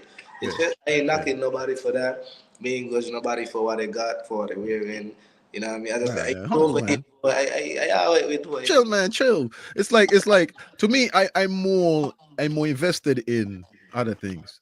Yeah. Like I have some things that I'm more proud of. I ain't proud of no jewelry or not like that. Like I have other things that like I invest in them and they make me feel good, you know? Of course. Ain't no jewelry though. Ain't no jewelry, ain't no cars. Yeah. It's not like that, you know. It's some other things that like actually good things too, like good money. You take your money and you put it there, and it's growing. And sometimes when you go and you take a look and you say, "Oh shit, that looks nice, man." Yeah, I'm more proud of that. And sometimes I feel proud of like doing some good music too, you know. Like, you know, just like a nice project or something. You feel proud, like. Of course, bro. I hate to say it, like I almost feel like my Yako dead no. Anyway, I'm just joking, man. I wouldn't say that, man. But like, I can't wait for the music that I about to drop, man. Like, I'm super excited. Really, you're gonna be proud of that one. Yeah, I'm gonna be proud of I was super proud of like the last one I did. I was like, yes, this is exactly, because sometimes, and so as a rap artist in the Caribbean, sometimes you just can't get it out exactly how you want to do it, because you got too much people standing in the way, telling you, "Nah, man, do this. Nah, man, do that." But I was able to just like zone in, block out everybody else, and do this project. And when I was done and I put it out, I was like, "Who's gonna listen to this?" Next thing I put it out, and people listen to it. I was like, "What?" Yeah, that's surprised. I didn't even put my name on it. That's how like scared I was. Like people say about Dagger project, and not even 2 people check it out. I just used my production name, Red Road Presents. That's it. Red Road Presents Phoenix, right? And I had to tell people who know me like how to find it, because they're like, "Dude, I looking for you, man. I ain't see you." Yeah, people say, "I hear you say you dropped something, but like I ain't see it nowhere." Like I had to tell them like, "No, look for Red Robe and type in this." And it was even harder to find too, because the name was so like, you know, like a random. Like you know, it's a random name, so it's like you had to type it in, and you had to type in the name of the album, and but people was able to still get to it, and it was nice. I didn't do goal or nothing like that, but to me, coming from where I'm from, 15,000 spins is, you know, is a blessing. You know what I mean? The other day, Spotify sent me an email, and they was just showing me like, "Yo, this track doing really good," and it was a track from what you call it? Oh my god, from Fragments of Love. Really? Yeah, it was a Running Away. Yeah, I listened to that track too. It slightly remind me of old Dilla. You check? Slightly remind me of old Dilla, like a Dilla track I heard before. Yeah. But that track dope, dude. Maybe finally getting to some ears that actually appreciate it. Because for me, it's like, wow, like this year dropped so long, and it's like I see in 800 streams. I'm like, what? I don't even push this song. I don't even push that album like that anymore. Like I on to this new stuff, and so it's like, okay. Word. But imagine now when I start to drop new stuff now, like, you know what I mean? Yeah, sometimes you never know what people gonna listen to it. You know, like you said, the audience don't know what they want until they hear it. Exactly. You know, so sometimes they don't know. built up, and then no, what happened is no, too. Me and Dejo did the jump texting. Yeah, you was on Dejo album. That's probably why they found you, because they probably tag you on that. Yeah, because so he tagged you away. Right, because he might like I remember when I was dropping my album, you told me, make sure you tag it so it could go over into other songs. Yeah, because honestly, like, it was a while since I did streaming. Like you were actually teaching me things that I forget about it, because the last time I did. We need people to find the music. We need Right. Is my fans become yours, and your Exactly. fans mine. And that's the beauty about coming together too. Exactly. Because some of us ain't got enough fans to stand alone. You know what I'm saying? Some of us ain't got enough fans. So let's say Burr Messiah said, you know something? I want to do a tour all across the Caribbean and all across America. And I want to bring 3 SK artists with me on the tour to walk up on stage. You know how beautiful that would be? Because he's the only one that have the amount of fans that could pull people out their house. But you know he and Dejo went on tour, right? I saw some flyers with that, and that I was like, you see, this is what I'm talking about right here. Shit. Yeah, this is what I'm talking about. This is where we're gonna crack that. We're gonna crack that glass ceiling that we trying to crack for years now. We're gonna crack that glass ceiling, because no, he has the power. He has the worldwide status to bring somebody with him. You know, like, when I see that there, right? I get so excited. I start to think, I'm like, damn, this shit happening. Okay, cool. And then start to my mind racing, like, okay, cool. So Dejo out there now, damn, Dejo get a million more followers, a million more. We ain't even gone that far yet. I just thinking about what done happen, right? So more followers, million more listeners, million more people coming across junk texting. People like, yo, who's this dude? Shit sound dope. Back, look me up. I know start to get a million listeners. Hey, that's how. Okay. Okay, just a reference. You know that song by Kendrick, Peekaboo. Yeah. You know the other artists on it. I don't know. Check out who the other artist them was.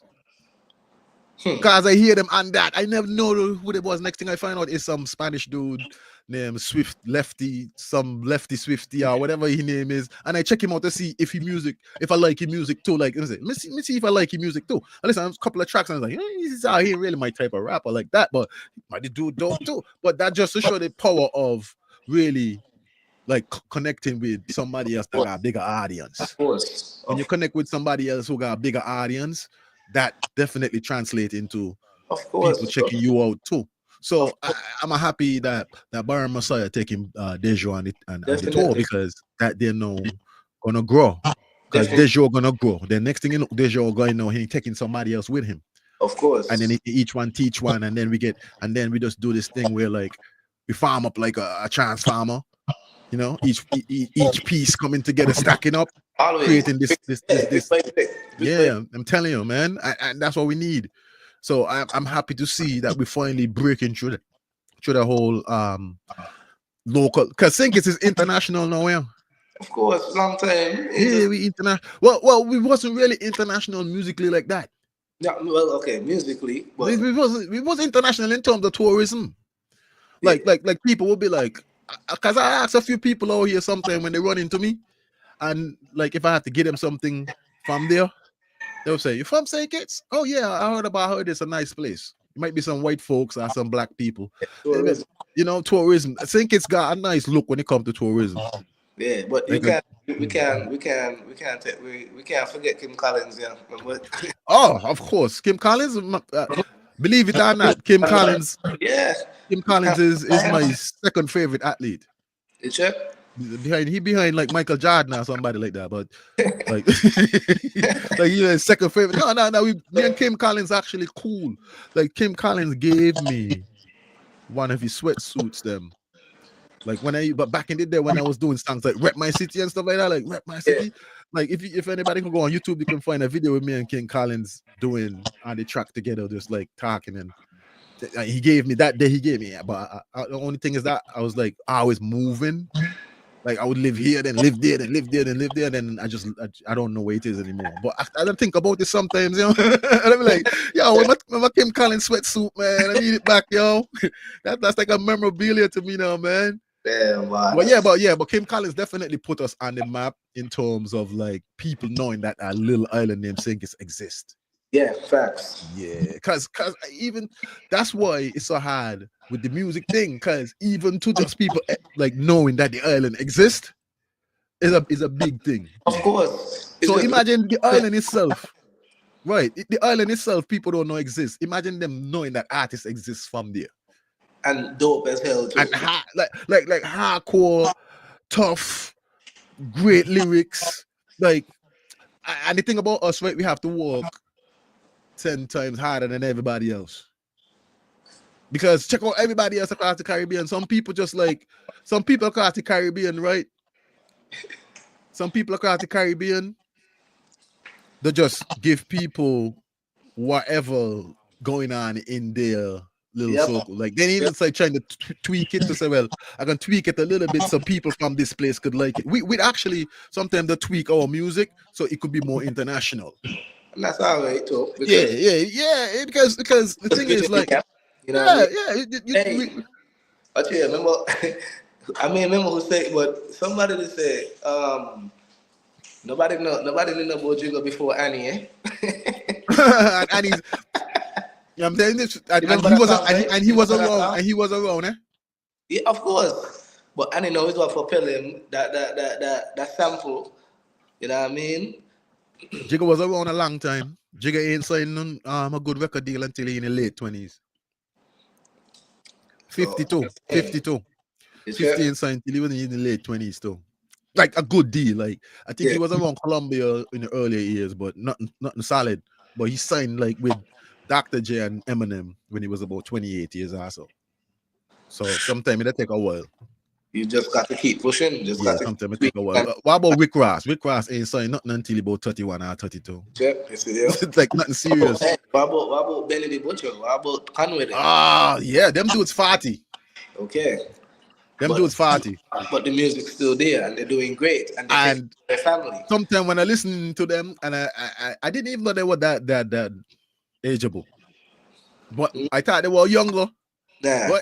But then when I found out that they were more like in the 40s, I was like, no wonder that the music sound more like something that I would listen to. Yeah, of course. Because the age group ain't much further than mine. I'm just a little older than them, but the age group right there. We come up on the same type of rappers. They come up on Hove, DMX, Tupac, Biggie, Nas, you know, Eminem, Ghostface Killer, all of them there. Ghostface Killer. You know, I like to tell people, like, people don't really give certain people no props, but I like to say, like, I listened to a little bit of Ja Rule when I was in the early 2000s. Yeah, of course. I listened to a little bit of Ja Rule and I listened to 52.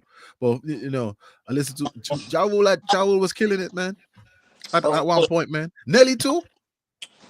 What about Mace? Mace was doing it too.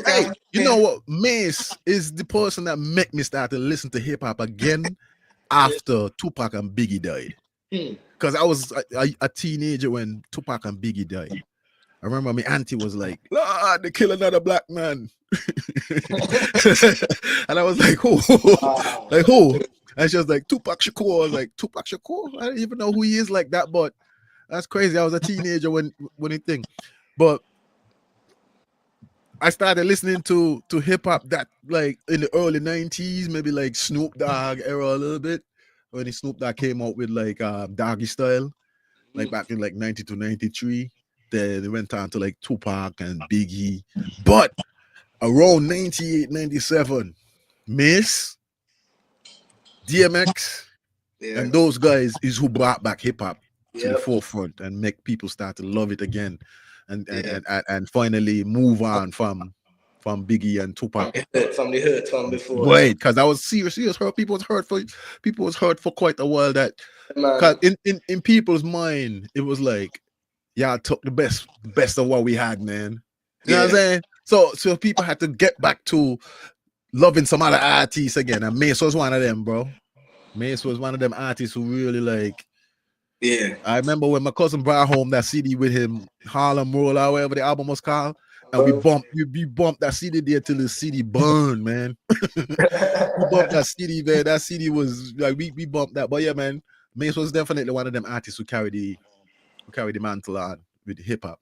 Yeah, sad. It was sad to see that he was retiring at one point.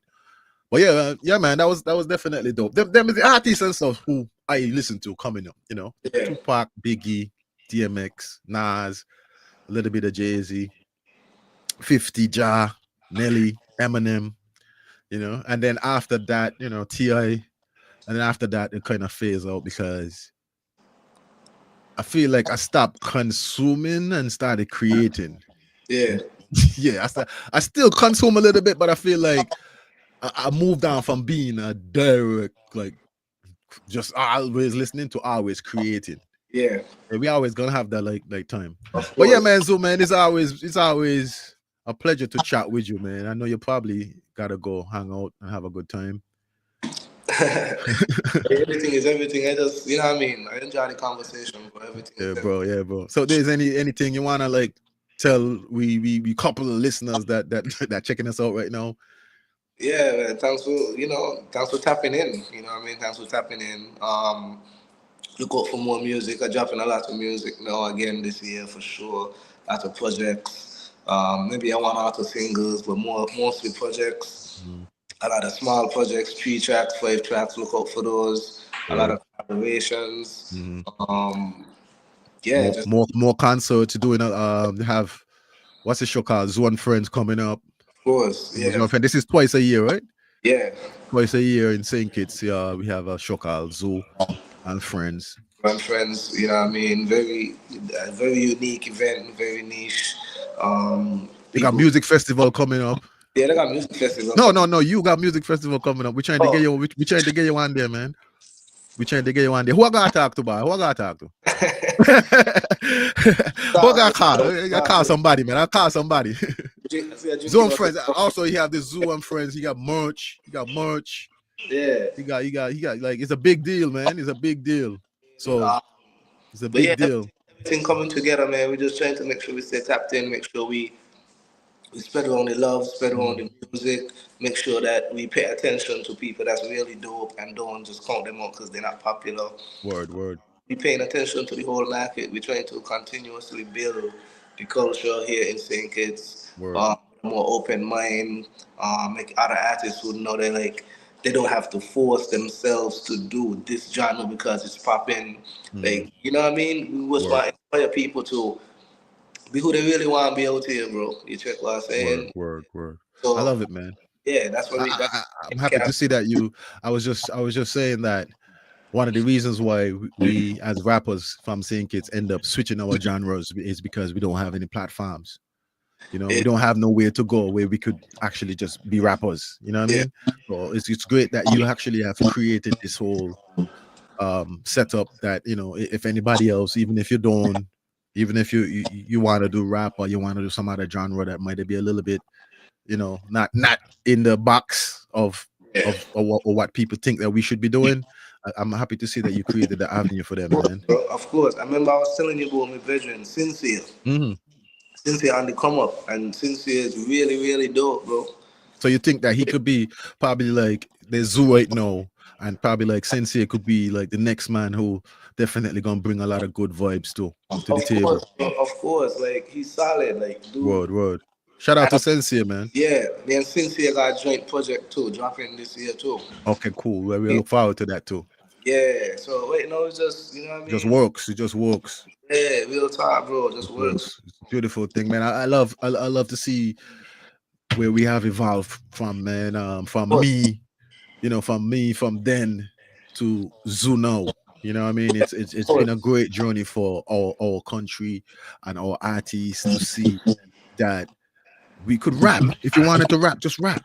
You know what I'm saying? Just be you. You know what I'm saying? Just be you. Don't be afraid. Don't think that nobody gonna like try to discriminate against your music because you're choosing to do rap. You could rap if you want to rap.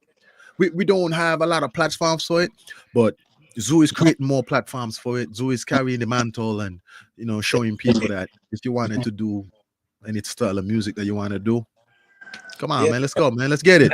Let's get it. And for me again, like, you know, I tell people this all the time. Like, we doing that, but at the same time, you gotta be dope. Like, don't Yeah. Don't just right. It, as I was like saying in the Caribbean, ain't no wash your foot and come thing. Ain't no wash your foot and come thing. It's a serious professional platform. Yeah, guys, anybody. it's a serious professional platform. So don't just be unprepared and show up and expect people to show you some kind of like really put your work in. Really put your work in. Work on your craft. Work on your craft. Be ready when you get the opportunity to show what you can do. That's it. You know, for me, right? When I started doing events, I picked up a lot of game from Rookie, Patty Central. Oh, Rookie, yeah, of course. That's a master right there. Pick up so much game. That's a mastermind. Rookie was one of the only persons that believed, bro. You check? And big up to Rookie, man, because Rookie was one of the only people who would do an event in Carnival and invite other artists outside of people who doing soca and so. And he actually would pay. He actually would pay you. And pay you and everything. Give you. He gonna book you. He gonna put you on the flyer and he gonna pay you. So shout out to Rookie. Bro, that dude is the culture. He understands the culture. Yep. Shout out to Rookie. Rookie. That's me G, man. That's me G right there. Of course. You check. So I was trying to show you, like, ain't nobody gave me a handout.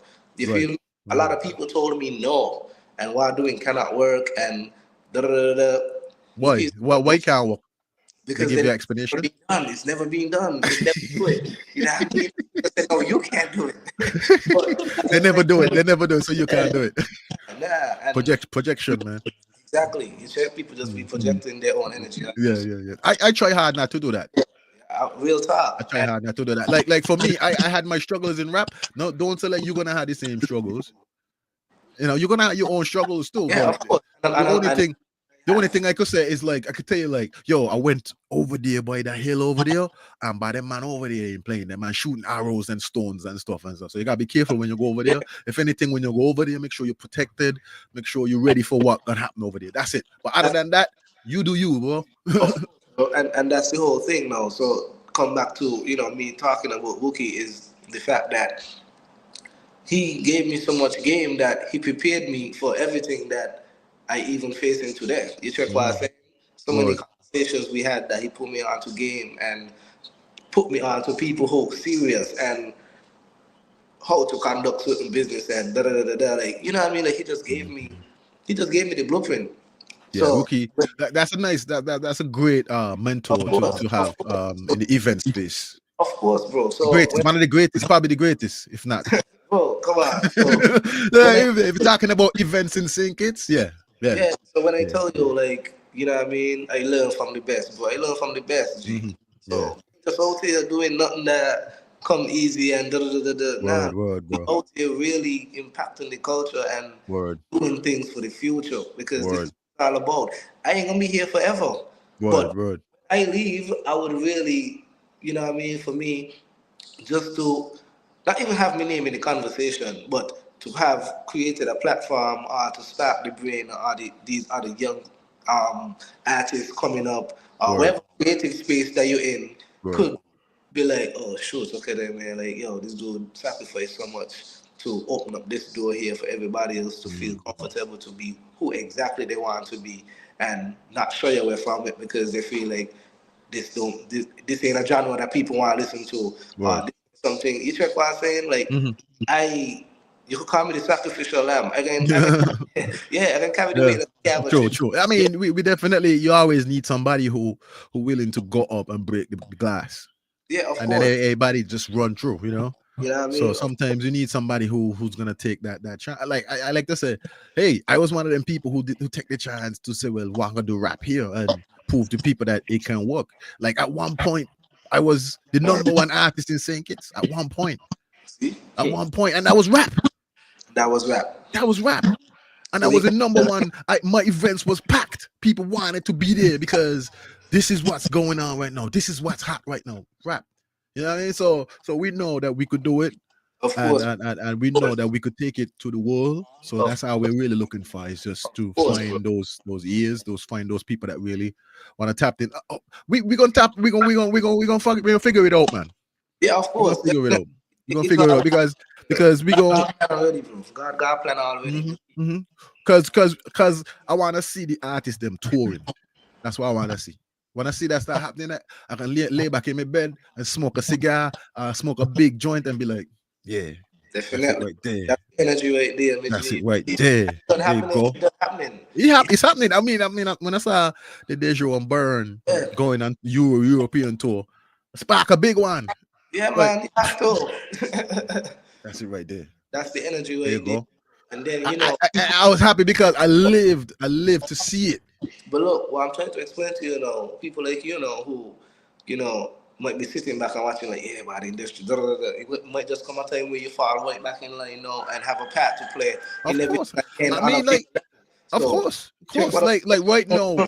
Don't ever feel like you tired. Nah. Yeah. I'm still involved. That's why I'm connecting right now. That's why I'm connecting. That's why I've been connecting for the last couple of months. Let me tell you this. One thing I respect about you, bro, is that from the gate, like you showed me mad respect, you showed me mad love, and you never look at it in a sense like hey, like, okay, Zoo better than me, or Zoo here at this. Like, I love it. I'm glad that you're better than me. Actually, I'm happy because that's what it's about. It's about passing the baton. Like sometimes you might run in and get stabbed up. Then you just pass the thing to a next man. No, because he might not get stabbed yet. He might be able to take a stab and go forward and break through. You know what I'm saying? Because we all fighting a war against the people that don't want to see us shine. They don't want to see us come there. Like I was happy to see a Zoo. Yeah, because I was looking around and I wasn't seeing a Zoo, and I was like early on, like I was like, yo, where's my peers? Where's somebody else that's struggling like me? So me and that person could link up and fight against these people, So like for me, when I saw a Zoo, I was so happy. I was like, oh yeah, thank you, Lord. Another person that rapping. I was like, thank you for sending that. And he's not just a rapper, he's really dope. Like he really like a student of the game. You know what I'm saying? Like when I listen to him and stuff, he's a student of the game. Like a lot of people would change up their twang when they go rap. You rap it. Yeah. And that's just the same as me. Like when I started rapping, people say, oh, you sound too up not. I said, what you want me to do? What you want me to do? That's where my game come from. Yeah.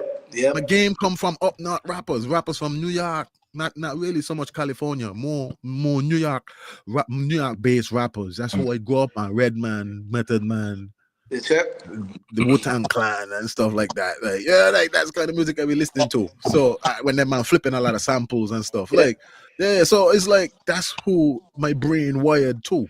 So when I touch the mic, I'm rapping like kind of like up north style. And I might throw a little twang in there here and there.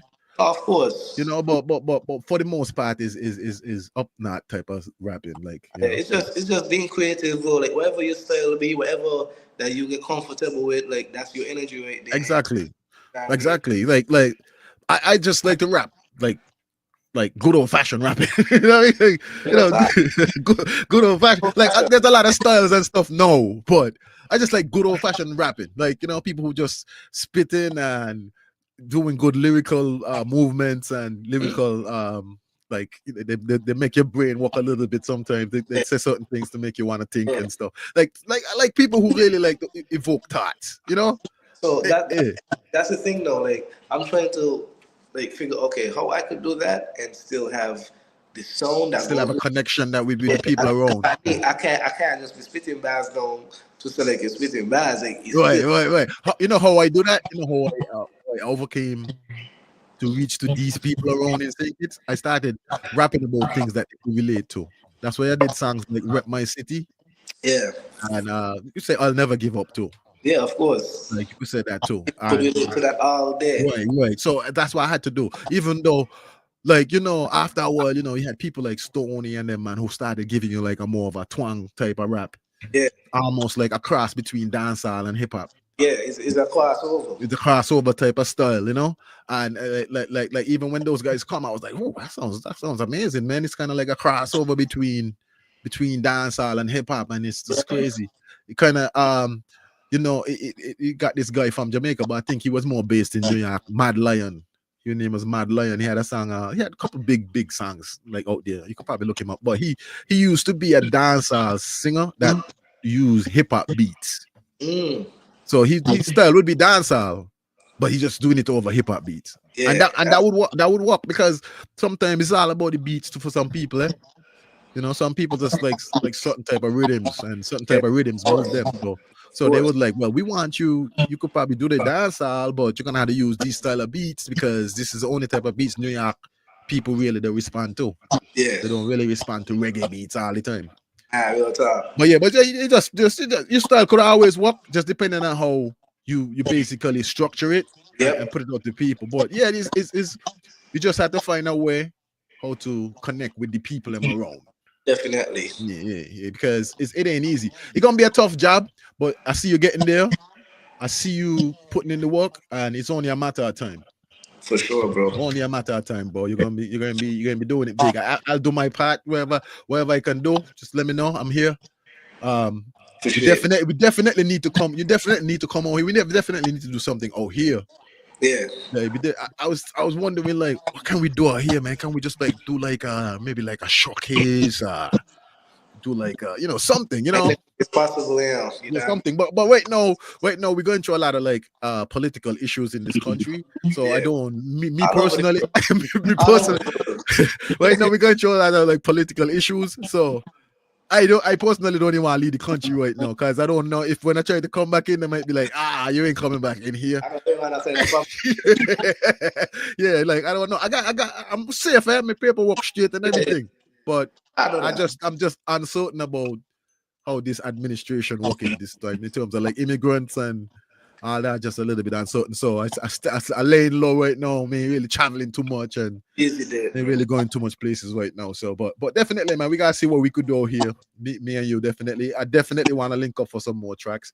I'm still active, man. My brain's still giving me raps, even though I tell it to stop. I tell it to stop. Hey, stop. Stop giving me rap. I'm done with you. And he's like, nope, you're not done yet. You're not done yet. I even to the beats that I make, I try sending to other artists now. I trying to because originally I only wanted to produce for myself. Okay. You know, that's all. I just wanted to provide myself with some music because I couldn't get it as much as I wanted to, and I had to either like go on websites and pull off beats, and that's crappy, man. I don't like that. Can't deal with that. Nah, man, that they just can't deal with that, man. That they just starve your whole productive process, like, because sometimes your brain might be like, I just want the piano. Yeah. Nothing else. Don't play no drums, nothing. Just let me get the piano by itself, and that's why I can rap over. Yeah, exactly. Yeah, so it's that kind of whole productive process was killing me about drying the beats them off a line. Yeah, because I can't get the track out. Yeah, so, and that's why I love working with producers. That's right. Because then you could just tell the producer like, I do that, don't do that. Exactly. You could be like, okay, man, really like that synth where you put in there. Take out that synth and just leave the pianos with the bass. Yep. I can rap over that, and then if you want to bring back other music when the hook come in, it's up to you. Yeah. So with that productive process is why I can't pull beats offline anymore. Yeah. I used to do it, man knocking it. I don't do that before too. I don't do that before. Yeah. Some people will be having the beats and so with like drops in front of them and stuff talking about beats.com, and then you're still rapping over that. Nah, man. No, you can't rap over that. All right, bro, man. It's always good to tap in with you, man. And hopefully we can chat again soon. No, definitely. Yo, anytime I drop a project too, if you want to talk about it, even if it's for 30 minutes, whatever, let's do it. All right, cool, bro. Nice to know. Yeah, man. I love it, man. Respect, and one love, bro, man. Yeah, man, everything. One love. Appreciate it. Thank you for coming through. One love, bro. Man, peace and one love. Yeah, man.